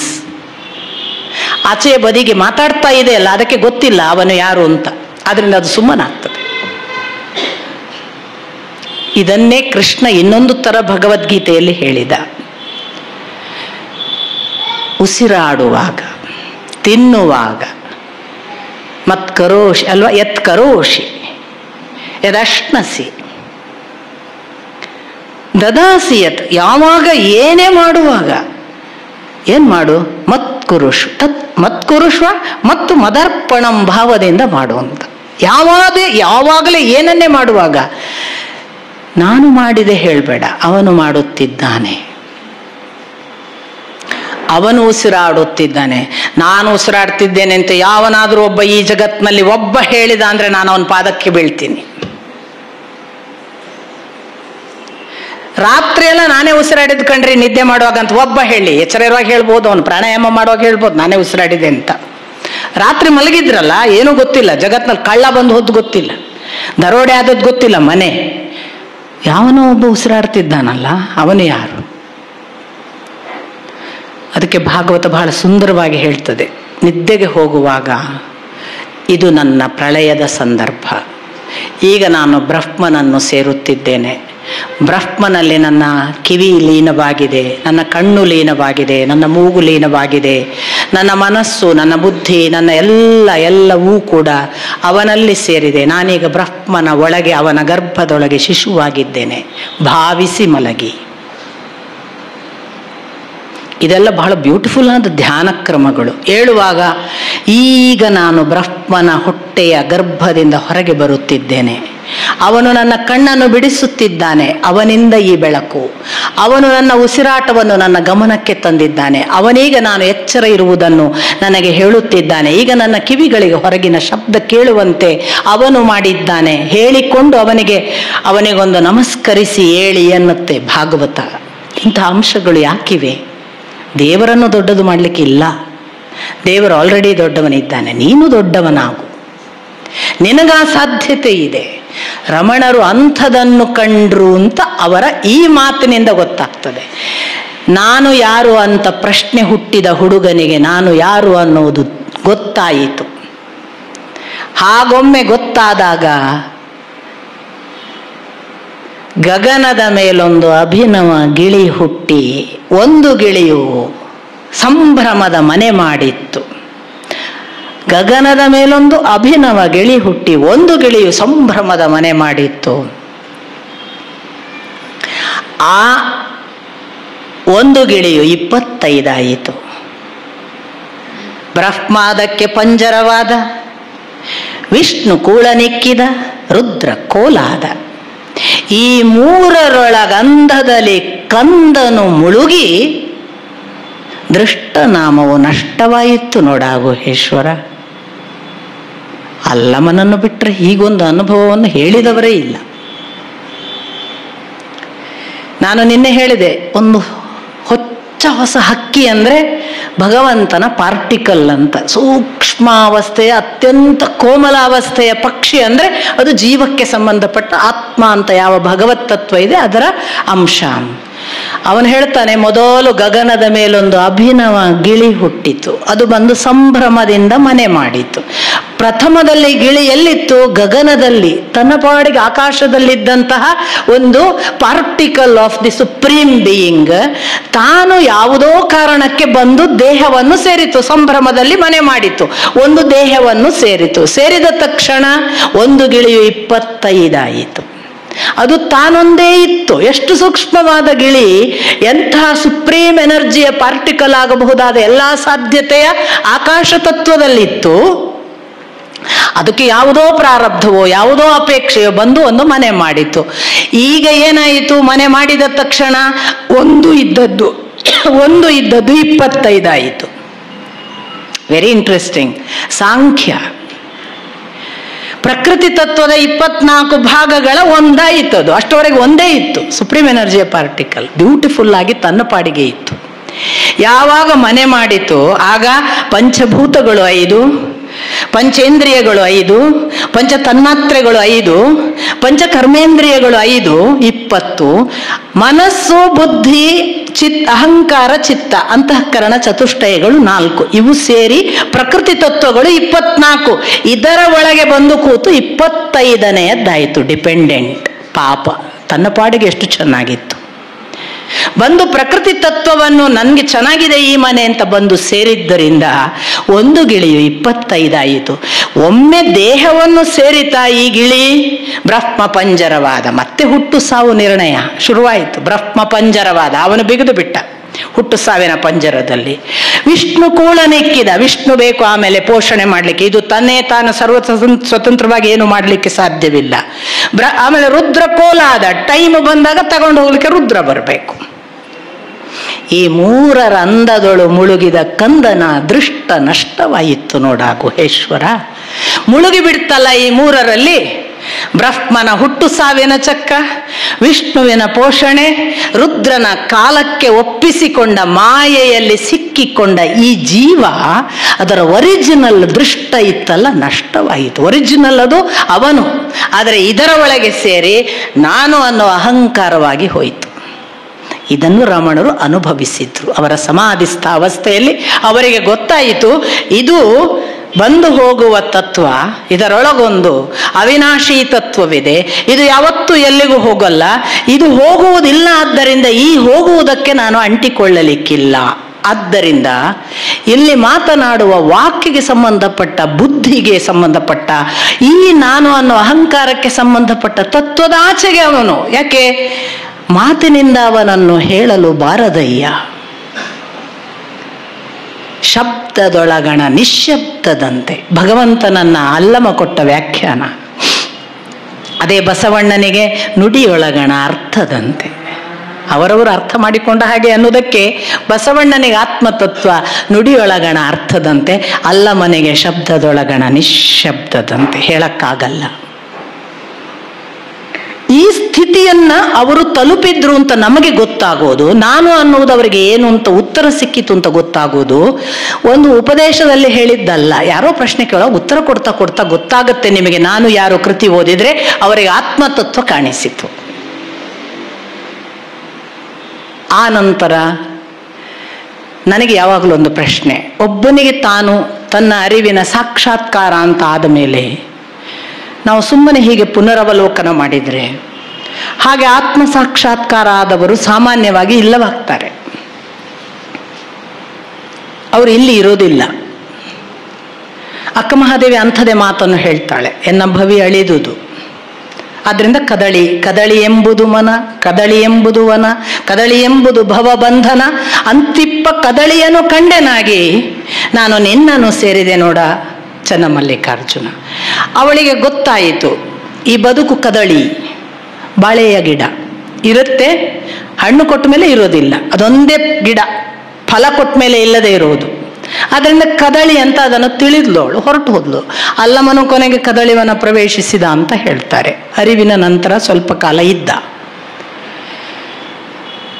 ಕೆಲವರು ತಮಗೆ ಅರಿವಾದ ಮೇಲೆ, ನನಗೆ ಗೊತ್ತಿಲ್ಲ, ತುಂಬಾ ಅರಿವಿನ ತುದಿ ತಲುಪಿದವರಿಗೆ ಈ ನೆಲದಲ್ಲಿ ಇರಲಿಕ್ಕೆ ಆಗದ ಹಾಗೆ ಅವರನ್ನು ಅತ್ತ ಕರೆದುಕೊಳ್ಳುವ ಒಂದು ವ್ಯವಸ್ಥೆ ಇದೆಯಾ ಅಂತ ನನಗೆ ಯಾವಾಗಲೂ ಅನ್ಸೋದು. ನಿನ್ ಕೆಲಸ ಆಯ್ತು ಬಾ ಅಂತ. ಯಾಕೆಂದ್ರೆ 32ಕ್ಕೆ ಶಂಕರಾಚಾರ್ಯರು ಯಾಕೆ ಹೋಗ್ಬೇಕು? 32ಕ್ಕೆ ಯೇಸು ಕ್ರಿಸ್ತ ಯಾಕೆ ಶಿಲುಬೆಗೆ ಏರಬೇಕು? 42ರ ಒಳಗೆ ವಿವೇಕಾನಂದರು ಯಾಕೆ ಇಲ್ಲವಾಗಬೇಕು? ಯಾಕೆ 32ರ ಸ್ವಾಮಿ ರಾಮತೀರ್ಥರು ಅಮೆರಿಕ ಜಪಾನ್ಗಳಲ್ಲೆಲ್ಲ ಭಾರತೀಯ ಪರಂಪರೆಯನ್ನು ಹೇಳಿ ತಾನು ರಾಮ ಅಂತ ಭಾವಿಸಿ ತನ್ನನ್ನು ತಾನು ರಾಮ ಅಂತಲೇ ನಡೆದವರು ಇಲ್ಲವಾಗಬೇಕು? ಕೆಲವರಿಗೆ ಅವರ ಆತ್ಮತತ್ವ ದರ್ಶನ ಅವರಿಗಾದ ಮೇಲೆ ಅವರ ಕೆಲಸ ಮುಗಿಯಿತು, ನೀನಿನ್ನು ಬಾ ಅಂತ ಆದೇಶವೋ ಏನು. ಕೆಲವರಿಗೆ ಆತ್ಮತತ್ವ ದರ್ಶನ ಆದ ನಂತರ ನಿನಗೆ ಕೆಲವು ಸಾಮಾಜಿಕ ಕೆಲಸಗಳಿವೆ, ಅದನ್ನು ಮಾಡಿ ಬಾ ಅಂತ ಆದೇಶ ಇದೆಯೋ ಏನೋ. ಇದೆಲ್ಲ ನಾನು ಹಿಂದಿನವರನ್ನು ನೋಡಿ ನನಗೇ ಬಂದ ಯೋಚನಾ ಕ್ರಮಗಳನ್ನು ನಿಮ್ಮ ಜೊತೆಗೆ ಹಂಚಿಕೊಳ್ಳುವುದು. ನನಗಿದಕ್ಕೆ ಆಧಾರ ಆಗಿ ಹೋದ ಮತ್ತು ಆಗಿ ಹೋಗದೇ ಇರುವ ವ್ಯಕ್ತಿಗಳ ಉದಾಹರಣೆ ಮಾತ್ರ, ಬೇರೆ ಆಧಾರಗಳಿಲ್ಲ. ನನಗೆ ಅನಿಸಿದ್ದು ಯಾಕೆ, ಇದರಲ್ಲಿ ಹಿಂದೆ ಇನ್ನೂ ಒಂದು ನನ್ನ ಗುರುಗಳ ಮಾತಿದೆ, ನನಗೆ ಕೆಲಸವಿತ್ತು ಮಗಳೇ ಹಾಗಾಗಿ ಉಳಿದೆ, ಇಲ್ಲದಿದ್ದರೆ ಇಷ್ಟು ಹೊತ್ತಿಗೆ ನಾನು ಹೊರಟು ಹೋಗಿರಬೇಕಿತ್ತು. ನನಗೆ ನಿನ್ನನ್ನು ಒಂದು ಆಕಾರಕ್ಕೆ ತಂದು ಬಾ ಅನ್ನುವುದು ಆದೇಶವಿತ್ತು, ಆದ್ದರಿಂದ ನಾನು ಉಳಿದೆ. ಇದೆಲ್ಲ ಮಾತುಗಳು ನನಗೆ ನಾನು ಹೇಳುವ ಮಾತಿನ ಪೂರಕ ಸಂಗತಿಗಳು. ರಮಣರಂಥ ದೊಡ್ಡವರಿಗೆ ನೀನು ಕೇವಲ ನಿನ್ನ ಉದ್ಧಾರಕ್ಕೆ ಬಂದವನಲ್ಲ, ನೀನು ಜಗತ್ತಿಗೆ ಏನನ್ನು ಮಾಡಲಿಕ್ಕಿದೆ ಅದನ್ನು ಮಾಡಿ ಬಾ ಅಂತ ಉಳಿಸಲಾಗ್ತದೋ ಏನೋ. ಇಲ್ಲಾದ್ರೆ ರಮಣರಿಗೆ ನಿಜವಾಗಿ ಏನಾಗಬೇಕಿತ್ತೋ ಅದು 18-20ರ ಒಳಗೆ ಆಗಿದೆ. ಆದರೆ ಅವರು ಉಳಿದು 80ರ ವಯಸ್ಸಿನವರೆಗೆ ಎಷ್ಟು ಜನರನ್ನು ನಡೆಸಿದ್ದಾರೆ, ಯಾವ ಯಾವ ಪರಿಣಾಮಗಳು, ಅದರಲ್ಲಿ ಹಕ್ಕಿ ಪಕ್ಕಿಗಳು ಇವೆ, ಅಳಿಲು ಇದೆ, ಮುಂಗುಸಿ ಇದೆ, ಹಾವು ಇದೆ, ಒಂದು ದನ ಇದೆ, ಒಂದು ನಾಯಿಗಳಿವೆ, ಒಂದಷ್ಟು ಬೆಕ್ಕು, ಪ್ರತಿ ಒಂದು ಪ್ರಾಣಿಗಳು. ಅವರು ಅವನು ಅವಳು ಅಂತಲೇ ಪ್ರಾಣಿಗಳನ್ನು ಕರಿಬೇಕು ಅಂತಾರೆ. ಯಾವುದನ್ನು ಕೂಡ ಅದು ಇದು ಅನ್ಬೇಡಿ, ಯಾಕೆ ಆತ್ಮತತ್ವವೇ ಅಲ್ಲಿ ಇರುವುದು ಅಂತ ಅವರಿಗೆ ಗೊತ್ತಾಗಿ ಬಿಟ್ಟಿತ್ತು. ಎಂಥ ಪ್ರಾಣಿಗಳು. ನಾನೊಂದು ಉದಾಹರಣೆ ಕೊಡಬೇಕು ನಿಮಗೆ. ಬಹಳ ಅದ್ಭುತವಾದ ಒಂದು ಘಟನೆಯನ್ನ ರಮಣ ಮಹರ್ಷಿಗಳ ಆಶ್ರಮದಲ್ಲಿ, ಅವರ ಒಂದು ಬಹುಶಃ ಪುಣ್ಯತಿಥಿ ಅಂತ ಕಾಣಿಸುತ್ತೆ, ನನಗೆ ಗೊತ್ತಿದ್ದು ಹೋದ್ದಲ್ಲ ಪುಣ್ಯತಿಥಿ ಅಂತ. ಸಹಜವಾಗಿ ನಾವು ಆಚೆ ತಮಿಳುನಾಡಿನ ಎಲ್ಲ ದೇವಸ್ಥಾನಗಳನ್ನು ನೋಡಿಕೊಂಡು ಇಲ್ಲೇ ರಮಣ ಮಹರ್ಷಿಗಳ ಆಶ್ರಮ ಅಲ್ವಾ, ಹೋಗಿ ಬರೋಣ ಅಂತ. ಅದಕ್ಕೆ ಮೊದಲೊಮ್ಮೆ ಹೋಗಿದ್ದೇನೆ, ನನ್ನ ಜೊತೆಗಿರೋರು ನೋಡಿರಲಿಲ್ಲ. ಮತ್ತೆ ನಾನಾದರೂ ಇನ್ನೊಮ್ಮೆ ಹೋಗುವ ಅನ್ನುವ ಕುತೂಹಲ ಇದ್ದವಳೆ ಅಥವಾ ಸಂತೋಷ ಇದ್ದವಳೆ ಕರ್ಕೊಂಡು ಹೋಗಿದ್ದು. ಆ ಸಂದರ್ಭದಲ್ಲಿ ಅಲ್ಲಿ ಇದ್ದಂತಹ ಅವರ ತಾಯಿಯ ದೇವಸ್ಥಾನ ಏನಿದೆ ಅಲ್ಲ, ಆ ಮಾತೃಭೂತೇಶ್ವರ ದೇವಸ್ಥಾನ ಅಂತ ಏನೋ ಅದನ್ನು ಕರೀತಾರೆ. ಆ ದೇವಸ್ಥಾನದಲ್ಲಿ ಒಂದು ದೊಡ್ಡ ಹೋಮ ನಡೀತಿತ್ತು ನಾವು ಹೋಗುವಾಗ. ಅದು ಪುಣ್ಯತಿಥಿ ಅಥವಾ ಅವರ ಜನ್ಮತಿಥಿ, ನನಗೆ ಗೊತ್ತಿಲ್ಲ, ಜನ್ಮಾರಾಧನೆ. ಅಲ್ಲಿ ಜನ ಎಷ್ಟು ತುಂಬಿದ್ರು ಅಂತಂದ್ರೆ ನಮಗೆ ಒಳಗೆ ಹೋಗ್ಲಿಕ್ಕೆ ಜಾಗ ಇರಲಿಲ್ಲ. ಎಲ್ಲ ನಿಂತಿದ್ದಾರೆ. ಈವನ್ ಅಂದ್ರೆ ದೇವಸ್ಥಾನದ ಒಳಗಾಗಿ ಹೊರಗಾಗಿ ಆಶ್ರಮದ ಎಂಟ್ರೆನ್ಸಿನ ಸ್ವಲ್ಪ ಭಾಗ ಪಾರ್ಕಿಂಗ್ ಅಂತ ಇದೆ, ಅದನ್ನು ಬಿಟ್ಟು ಅಲ್ಲೆಲ್ಲ ಜನ ನಿಂತಿದ್ದಾರೆ. ನಾವು ಕಡೆಗೆ ಅಲ್ಲೊಂದು ಬಾವಿ ಕಟ್ಟೆ ಇತ್ತು. ಆ ಬಾವಿ ಕಟ್ಟೆ ಹತ್ರ ಬಾವಿ ಕಟ್ಟೆಯ ದಂಡೆಯನ್ನ ಹೀಗೆ ಆಸರೆ ಮಾಡಿಕೊಂಡು ನಿಂತ್ಕೊಂಡ್ವಿ. 1 ಗಂಟೆಯೋ 1/4 ಗಂಟೆಯೋ ನಾವಲ್ಲಿ ನಿಂತಿರುವಾಗ ಅಲ್ಲಿ ಪೂರ್ಣಾಹುತಿ ಅಂತ ಒಳಗೆ ಅನೌನ್ಸ್ಮೆಂಟ್ ಮಾಡಿದ್ರು, ಗಂಟೆ ಬಾರಿಸಿ ಈಗ ಪೂರ್ಣಾಹುತಿ ಆಗ್ತಿದೆ, ಎಲ್ಲ ಎದ್ದು ನಿಂತ್ಕೊಳ್ಳಿ, ಎಲ್ಲೆಲ್ಲಿದ್ದೀರೋ ಅಲ್ಲಲ್ಲಿ ಅಂತ. ಎಲ್ಲ ಎದ್ದು ನಿಂತ್ಕೊಂಡ್ರೆ ಈ ದಂಡೆಯಲ್ಲಿ ನಾವಿದ್ದೇವೆ. ಆಚೆ ಇನ್ನರ್ಧ ವೃತ್ತ ಇದೆ.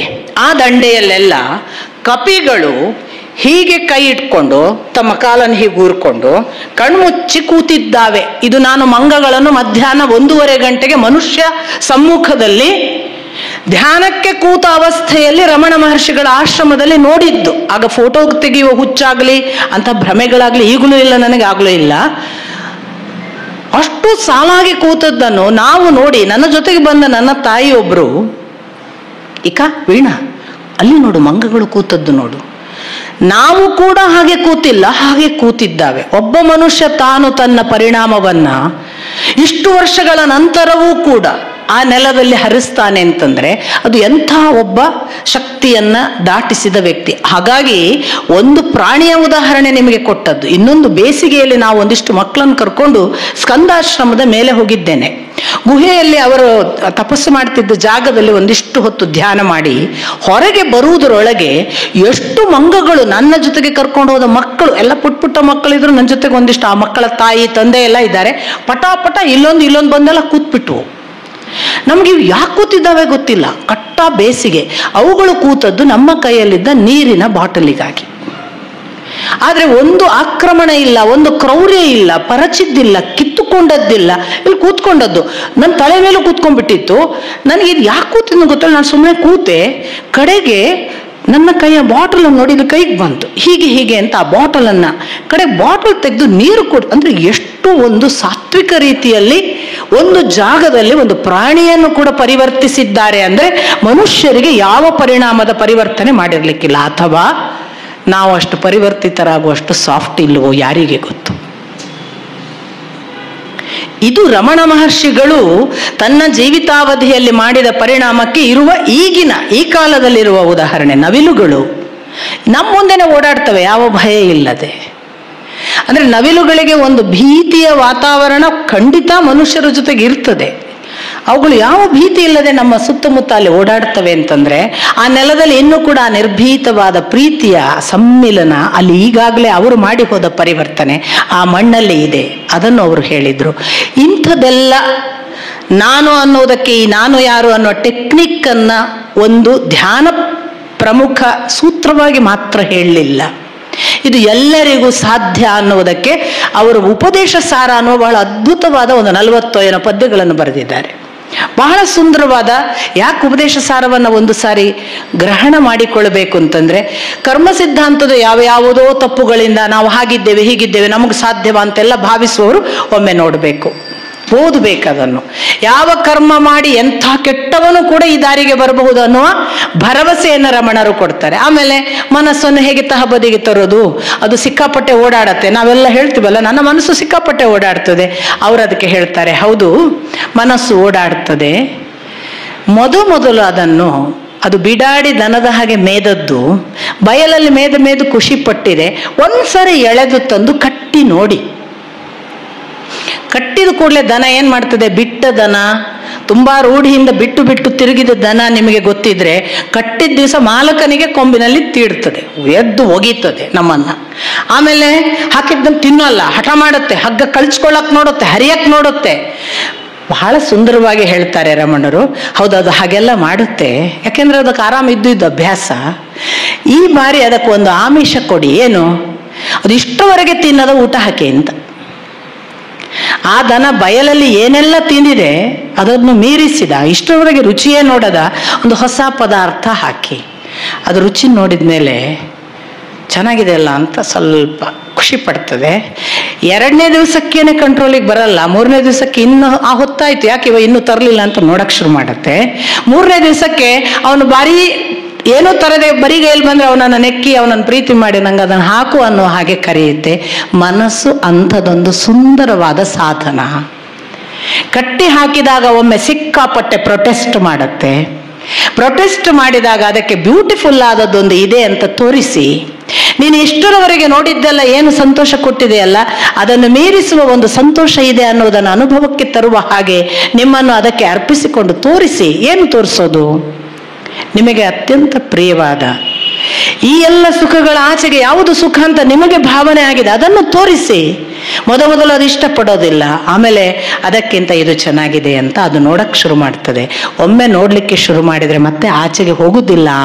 ಬಯಲಿಗೆ ಬಿಟ್ಟರು ಹಗ್ಗ ಕಳಚಿದರೂ ಅದು ಕಾಲು ನೆಕ್ತಾ ಕೂತ್ಕೊಳ್ತದೆ. ಅಂಗದ ಗಿರಿಯ ಮೇಲೊಂದು ಕೂತ ಕೋತಿ, ಬೆರಳನಿಟ್ಕೊಡೆ ಕೈಯ ನುಂಗುವುದು, ಬೆರಳ ನಿಕ್ಕಿದೊಡೆ ಕೈಯ ನುಂಗುವುದು, ಒಮ್ಮೆ ಮೈಯಾಂತೊಡೆ ತಾನು ಬಯಲಾಗುವುದು. ಗುಹೇಶ್ವರ. ಕೋತಿ ಅಂಗದ ಗಿರಿಯ ಮೇಲೆ ಇರುವುದು, ಮನಸ್ಸಿನ ತುದಿಯಲ್ಲಿ ತನ್ನನ್ನು ಡಾಮಿನೇಟ್ ಮಾಡುವುದು ಯಾವುದು ಅಂದ್ರೆ ಅದು ಮನಸ್ಸು. ಆ ಮನಸ್ಸಿಗೆ ಅದು ಹೇಳಿದ ಹಾಗೆ ಕೇಳ್ತೇನೆ ಅನ್ಕೊಂಡು ಆಯ್ತು ಅಂತ ಬೆರಳು ಕೊಟ್ಟರೆ ಕೈಯ ನುಂಗ್ತದೆ. ನಾವು ಅದಕ್ಕೆ ನಮ್ಮನ್ನು ಸಮರ್ಪಿಸಿಕೊಂಡ್ರೆ ಮೈಯನಾಂತೊಡೆ ತಾನು ಬಯಲಾಗುವುದು. ಗುಹೇಶ್ವರ ತಾನೇ ಇಲ್ಲವಾಗಿ ಅವನಿಗೆ ಅರ್ಪಿಸ್ತದೆ ಅಂತ. ಇದನ್ನೇ ಅಲ್ಲಮನ ಮಾತನ್ನೇ ಬಹಳ ಸುಂದರ ಟೆಕ್ನಿಕ್ ಆಗಿ ರಮಣರು ಹೀಗೆ ಮಾಡಿ ನೋಡಿ, ನೀವು ಗೆಲ್ತೀರಿ. ಮನಸ್ಸು ಅಂಥದ್ದು. ಆಮೇಲೆ ಇದಕ್ಕೆ ಜಪ ಇದೆ. ಮುಂದೆ ಅವರು ಹೇಳ್ತಾರೆ ಇದನ್ನು ಹೇಗೆ ಮಾಡೋದು, ಯಾವುದರಿಂದ ಸಾಧ್ಯ? ಒಂದು ಅವರು ಹೇಳೋದು ಪೂಜೆ, ಇನ್ನೊಂದು ಜಪ, ಇನ್ನೊಂದು ಧ್ಯಾನ. 3 ಇದೆ ಇದನ್ನು ದಾಟುವುದಕ್ಕೆ. ಈ ಜಪ, ಪೂಜೆ, ಜಪ ಮತ್ತು ಧ್ಯಾನದಲ್ಲಿ ಯಾವುದು ಬೆಟರ್? ಅವ್ರು ಹೇಳ್ತಾರೆ ಪೂಜೆ ಪ್ರಾಥಮಿಕ ಹಂತ, ಜಪ 2ನೇಯದ್ದು, 3ನೇಯದ್ದು ಧ್ಯಾನ. ಧ್ಯಾನ ಒಳ್ಳೆಯದು, 3ನೇ ಹಂತವೇ ಒಳ್ಳೆಯದು ಅಂತ ಅದಕ್ಕೆ ರೀಸನ್ ಕೂಡ ಕೊಡ್ತಾರೆ. ಉಪದೇಶ ಸಾರ ನೋಡಿ. ಯಾಕೆ ಪೂಜೆ ಅಂದ್ರೆ ಏನು ಗೊತ್ತಾ? ನಮಗೆ ಪೂಜೆ ಕಲಿಯೋವರೆಗೆ ಪೂಜೆ ಒಂದು ವಿಶೇಷವಾದ ಸಂಗತಿ. ಒಮ್ಮೆ ಪೂಜೆ ಮಾಡ್ಲಿಕ್ಕೆ ಬಂತು ಅಂತ ಇಟ್ಕೊಳ್ಳಿ, ದಯವಿಟ್ಟು ಅನ್ಯಥಾ ಭಾವಿಸಬೇಡಿ. ಪೂಜೆ ಮಾಡುವ ಅನೇಕ ಜನ ಅರ್ಚಕರಿಗೆ ಅದು ಬಾಯ್ಪಾಠ. ಆಮೇಲೆ ಹೀಗೆ ಹಾಕಬೇಕು, ಇದಾದ್ಮೇಲೆ ಅದ್ರದ್ದು ಒಂದ್ಸಲ ನೈರ್ಮಾಲ್ಯ ತೆಗೆಯುವಾಗ ಈ ಮಂತ್ರ, ಈ ನೈರ್ಮಾಲ್ಯ ಆದ್ಮೇಲೆ ಅಲಂಕಾರ ಮಾಡುವಾಗ ಈ ಮಂತ್ರ, ಈ ತೀರ್ಥವನ್ನು ಪ್ರೋಕ್ಷಿಸುವಾಗ ಹೀಗೆ, ಈ ಮಂತ್ರ ಆದ್ಮೇಲೆ ಇಂಥ ಮಂಗಲಾರತಿ ಮಾಡುವಾಗ ಇಂಥ ಮಂತ್ರ. ಅದು ಬಾಯ್ಪಾಠ ಹಾಗೆ ಎಷ್ಟಾಗಿರ್ತದೆ ಅಂದ್ರೆ ಒಳಗಿದ್ದು ಹೇಳ್ತಾ ಇರ್ತದೆ ಬೇಗ ಪೂಜೆ ಮುಗಿಸ್ಬೇಕು, ಪೂಜೆ ಆದ್ಮೇಲೆ ನನಗೆ ಇನ್ನು ಅಲ್ಲಿ ಹೋಗ್ಲಿಕ್ಕಿದೆ, ಇವರದ್ದೇ ಪೂಜೆ ಮಾಡ್ಕೊಂಡು ಕೂತ್ರೆ ಆಯ್ತಾ, ಇವತ್ತು ಬಹಳ ಜನ ಬೇರೆ ಭಕ್ತರು ಬಂದು ಹಾಕಿ ಕಾಣ್ತಾರೆ, ಎಲ್ಲ ಮಾತಾಡ್ತಿರ್ತದೆ. ಪೂಜೆ ಒಂದು ನಿರಂತರ ಹಂತವಾಗಿ ಮನಸ್ಸನ್ನ ಬೆಳೆಸುವುದಿಲ್ಲ. ಇದರ ಅರ್ಥ ಪೂಜೆಯನ್ನು ಅಗೌರವಿಸ್ತಾರೆ ಅಂತಲ್ಲ, ಒಂದು ಹಂತ. 2ನೇ ಹಂತ ಜಪ ಮಾಡ್ತೇವೆ ನಾವು. ಓಂ ನಮೋ ನಾರಾಯಣ, ಓಂ ನಮಃ ಶಿವಾಯ, ಓಂ ಶ್ರೀ ಕೃಷ್ಣಾಯ ಏನೋ ಹೇಳ್ತಿರ್ತೀವಿ. ಫಸ್ಟಿಗೆ ಶುರು ಮಾಡುವಾಗ ನಾನು 108 ಹೇಳಿದೆ, ನಾನು 1008 ಹೇಳಿದೆ. ಕಡೆಗೆ ಲೆಕ್ಕದಲ್ಲೇ ದೊಡ್ಡವರಾದದ್ದು ನಾವು, ನಾನೊಟ್ಟು ಇಷ್ಟು ಹೇಳಿದ್ದೇನೆ ಅಂತ. ಜಪವೂ ಕೂಡ ಒಂದು ಹಂತದಲ್ಲಿ ಅಹಂಕಾರ ಕಾರಣವಾಗಬಹುದು, ಮನಸ್ಸಿನ ಮಾತನ್ನು ನಿಲ್ಲಿಸುವುದಕ್ಕೆ ಏನೂ ಸಹಾಯ ಮಾಡಲಿಕ್ಕಿಲ್ಲ. 3ನೇ ಹಂತ ಧ್ಯಾನ. ಆ ಧ್ಯಾನವೇ ಅವರು ಹೇಳಿದ್ದು, ಏನೇನು ಬರುತ್ತೆ ಅದನ್ನು ವಾಚ್ ಮಾಡ್ತಾ ಬರುವ ಪ್ರಶ್ನೆಗಳಿಗೆಲ್ಲ ನಾನು ಯಾರು ಕೇಳ್ತಾ ಬನ್ನಿ. ಆಗ ಸಿಕ್ತದಲ್ಲ ಈ ನಾನು ಯಾರು ಅನ್ನುವ ಪ್ರಶ್ನೆಗೆ ಉತ್ತರವಿಲ್ಲದ ಮೌನ. ಆ ಮೌನದ ಒಳಗೆ ಅವನು ಕಾಣಿಸ್ಲಿಕ್ಕೆ ಪ್ರಾರಂಭ ಆಗ್ತಾನೆ. ಇದು ಕೊನೆಯ ಹಂತ ಅಂತ. ಇದನ್ನೆಲ್ಲ ಹೇಳುವಾಗ ಅಜ್ಯಧಾರೆ ಅನ್ನುವ ಒಂದು ಮಾತನ್ನ ಹೇಳ್ತಾರೆ. ಅಜ್ಯಧಾರೆಯ ಹಾಗೆ ಇರಬೇಕು ಅಂತಂದ್ರೆ, ತುಪ್ಪ ಹಾಕುವಾಗ ಅದರಲ್ಲೊಂದು ಬ್ರೇಕ್ ಇರುವುದಿಲ್ಲ. ಯಾಕೆ ಹೇಳಿ, ಅದರಲ್ಲೊಂದು ಒಂದು ತರದ ಜಿಡ್ಡಿನ ಅಂಶ ಇದೆ. ಅದು ಒಂದು ಹನಿ ಆಗುವುದಕ್ಕೆ ಬಿಡಲ್ಲ. ಕಂಟಿನ್ಯೂಟಿ. ಈ ಕಂಟಿನ್ಯೂಟಿಯನ್ನು ಹೇಳಲಿಕ್ಕೆ ಅವರು ಅಜ್ಯಧಾರೆಯ ಹಾಗೆ ಮನಸ್ಸಿನ ಜೊತೆಗೆ ಇರಬೇಕು. ನಮ್ಮದು ಎಲ್ಲ ಪಾರ್ಟ್ ಟೈಮ್ ಜಾಬ್. ನಾವು ಅಧ್ಯಾತ್ಮವನ್ನು ಕಂಟಿನ್ಯೂಸ್ ಮಾಡೋದಿಲ್ಲ. ಆದ ಕೂಡಲೇ ನೀವು ಹೇಳ್ಬೋದು, ಮತ್ತೆ ನೀವೇ ಹೇಳ್ತೀರಿ ಮನೆ ಕೆಲಸನೂ ಮಾಡು, ಗಂಡಂಗ ಅಡುಗೆನೂ ಮಾಡು, ಅಧ್ಯಾತ್ಮ ಮಾಡು, ಓದುದಿದ್ರೆ ಓದು, ಅಲ್ಲೂ ಬೆಸ್ಟ್ ಆಗು. ಕೃಷ್ಣ ಹೇಳಿದ್ನಲ್ಲ, ಮರೆಯದೆ ನಿರಂತರವಾಗಿ ಧ್ಯಾನಿಸುತ್ತಾ ಮಾಡು. ನಾನು ಅಡಿಗೆ ಮಾಡ್ತಿದ್ದೇನೆ, ಮರೆತು ಬಿಡು, ಅವನು ಮಾಡಿಸುತ್ತಿದ್ದಾನೆ. ನಾನೀಗ ಊಟ ಬಡಿಸ್ತಿದ್ದೇನೆ, ಮರೆತು ಬಿಡು, ಅವನು ಬಡಿಸುತ್ತಿದ್ದಾನೆ. ಅವರು ಊಟ ಮಾಡ್ತಿದ್ದಾರೆ, ಮರೆತು ಬಿಡು, ಕೃಷ್ಣ ಊಟ ಮಾಡುತ್ತಿದ್ದಾನೆ. ನಾನು ನನ್ನ ಸಾಧನವಾಗಿ ಅವನಿಗೆ ಸಮರ್ಪಿಸುತ್ತಿದ್ದೇನೆ. ನಾನು ಮಗನನ್ನು ಬೆಳೆಸಿದೆ, ಇಲ್ಲ ಅವನು ಬೆಳೆಸಿದ್ದಾನೆ. ಕೃಷ್ಣ ನನ್ನ ಮುಂದೆ ಬೆಳೆಯುತ್ತಿದ್ದಾನೆ. ನಾನು ಹಾಲೋಡುವುದು ಕೃಷ್ಣನಿಗೆ, ರತಿ ಸುಖದಲ್ಲಿ ಓಲಾಡುತ್ತಲೇ ಒಮ್ಮೆ ಕೃಷ್ಣ ಎನ್ನಬಾರದೆ. ಮಗುವನ್ನು ಮುದ್ದಿಸುತ್ತಲೇ ಒಮ್ಮೆ ಕೃಷ್ಣ ಎನ್ನಬಾರದೆ. ಆ ತಂತ್ರವನ್ನು ಇವರು ಹೇಳ್ತಿರೋದು. ಇದು ನಾನು ನಾನು ಅಂತ ಪ್ರಶ್ನೆ ಮಾಡ್ತಾ ಹೋಗ, ಆಗ ಅವನು ಯಾರು ಅಂತ ಗೊತ್ತಾಗುತ್ತೆ ಅನ್ನೋದು ರಮಣರದ್ದು. ಅವನು ಹೇಳ್ತಾ ಹೋಗು, ಆಗ ನಾನು ಇಲ್ಲವಾಗುತ್ತೆ ಅನ್ನೋದು ಕೃಷ್ಣ ಹೇಳುವುದು. ಈ ಎರಡು ಭಾವಗಳಲ್ಲಿ ಇಂಥ ರಮಣರಂಥ ಮಹನೀಯರು ಬಂದು ಹೋಗಿದ್ದಾರೆ. ಪವಾಡಗಳಿಂದ ಅವರನ್ನು ದೊಡ್ಡವರು ಮಾಡಿದ ಕಥೆಗಳೇ ನಮಗೆ ಹೆಚ್ಚು ಸಿಗೋದು. ಅವರ ತತ್ವವನ್ನು ಓದಿದವರು, ಅವರ ತತ್ವದ ಮೂಲಕ ನಡೆದವರು ಬಹುಶಃ ಕಡಿಮೆ ಅಂತ ನಾನು ಭಾವಿಸ್ತೇನೆ. ಪರಿಣಾಮಕ್ಕೆ ಒಳಗಾಗಿ ದೃಷ್ಟಿಯಿಂದ ಪರಿಣಾಮ ಮಾಡಬಹುದು, ಹಸ್ತಸ್ಪರ್ಶದಿಂದ ಪರಿಣಾಮ ಮಾಡಬಹುದು, ಮೌನವಾಗಿ ದಾಟಿಸಬಹುದು. ಮೂರೂ ಸಾಧ್ಯತೆಗಳಿವೆ ಅಂತ ರಮಣರು ಪದೇ ಪದೇ ಹೇಳುತ್ತಾರೆ. ಅಂಥ ಪರಿಣಾಮಗಳನ್ನು ಪಡೆದವರಿಗೆ ಎಷ್ಟೋ ಜನರಿಗೆ ಒಂದೋ ಗೊತ್ತಾಗಿರ್ಲಿಕ್ಕಿಲ್ಲ. ಗೊತ್ತಾದವರು ಪವಾಡ ಮಾಡಿ ಸುಮ್ಮನಾಗಿದ್ದಾರೆ, ಅಥವಾ ಕೆಲವರು ಅಪರೂಪಕ್ಕೆ ಪರಿವರ್ತಿತರಾಗಿದ್ದಾರೆ. ನಮ್ಮ ಜೀವನದಲ್ಲಿ ದೊಡ್ಡವರನ್ನು ಪವಾಡ ಪುರುಷರನ್ನಾಗಿ ಮಾಡುವುದು ಬೇಡ. ಅವರು ನಡೆದ ದಾರಿಯನ್ನು ನಾವೆಷ್ಟು ನಡೆಯಬಹುದು ಅಂತ ಪ್ರಯತ್ನಿಸಿದರೆ ಅದು ನಾವು ಅವರಿಗೆ ಸಲ್ಲಿಸಬಹುದಾದ ಬಹಳ ದೊಡ್ಡ ಗೌರವ. ಬಹುಶಃ ರಮಣರನ್ನು ನಾವು ನಡೆಯಬೇಕು. ಈ ಮಾತು ಮೌನವಾಗಲಿ. ಮಾತು ಸಾಕು ಕೃತಿ ಬೇಕು ಎಂದು ನೀ ನುಡಿದ ನಡೆಯ ನಡೆದು, ಕರ್ಮದುರುಳಿನಲ್ಲಿ ಕೊರಳ ನಿತ್ತು ನಡೆದೆನು ದಣಿದು ದಣಿದು. ನನ್ನ ಕರ್ಮ ನನಗಿರಲಿ ಪಾಪ, ನೀ ನಿನ್ನ ಧರ್ಮವನ್ನು ನೆನೆದಾರೆ ಬಾರೆ ಬಾಬಾರೆ ತಾಯಿ ಜಗದಂಬ ಎತ್ತಲಿನ್ನು ಅನ್ನೋದು ಸತ್ಯಕಾಮರ ಮಾತೃಲಹರಿಯ ಒಂದು ಹಾಡು. ಮಾತು ಸಾಕು ಕೃತಿ ಬೇಕು ಎಂದು ನೀ ನುಡಿದ ನಡೆಯ ನಡೆದು, ಕರ್ಮದುರುಳಿನಲ್ಲಿ ಕೊರಳ ನಿತ್ತು ನರಳಿದೆನು ನಡೆದು ನಡೆದು.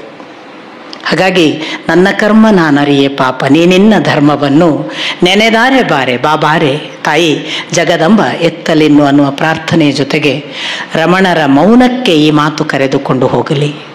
ನಾನು ಯಾರು ಅನ್ನುವ ಪ್ರಶ್ನೆಗೆ ನಮಗೆ ಉತ್ತರ ಕೊಡುವ ಅನುಗ್ರಹ ರಮಣರು ಮಾಡಲಿ. ನನ್ನ ಮಾತು ಕೂಡ ಒಂದು ಮೌನದ ಭಾಗವೇ ಅನ್ನುವ ಒಂದು ವಿಶೇಷ ವ್ಯಾಖ್ಯಾನ ನನ್ನ ಅಪ್ಪನಿಂದ ಬಂದದ್ದನ್ನು ನಾನು ಹೇಳ್ತೇನೆ. ಯಾಕೆಂದರೆ ನಿರಂತರ ಭಗವಂತನ ಕುರಿತು ಮಾತನಾಡುವ ಎಲ್ಲ ಮಾತುಗಳು ಮೌನ ಅಂತ ನನ್ನ ಅಪ್ಪನ ಒಂದು ವ್ಯಾಖ್ಯಾನ. ಆ ದೃಷ್ಟಿಯಲ್ಲಿ ನಾವೀಗ ಒಂದು ಮೌನದ ಜೊತೆಗಿದ್ದೇವೆ. ಆ ಮೌನವೇ ಮನನವಾಗಲಿ. ಆ ಮೌನದ ಮೂಲ ರೂಪಿ ಇದ್ದಾನಲ್ಲ, ಅವನು ನಮಗೆ ಕಾಣಿಸಿಕೊಳ್ಳಲಿ ಅಂತ ಪ್ರಾರ್ಥಿಸ್ತಾ ನನ್ನ ಮಾತು ಮುಗಿಸ್ತೀನಿ. ನಮಸ್ಕಾರ.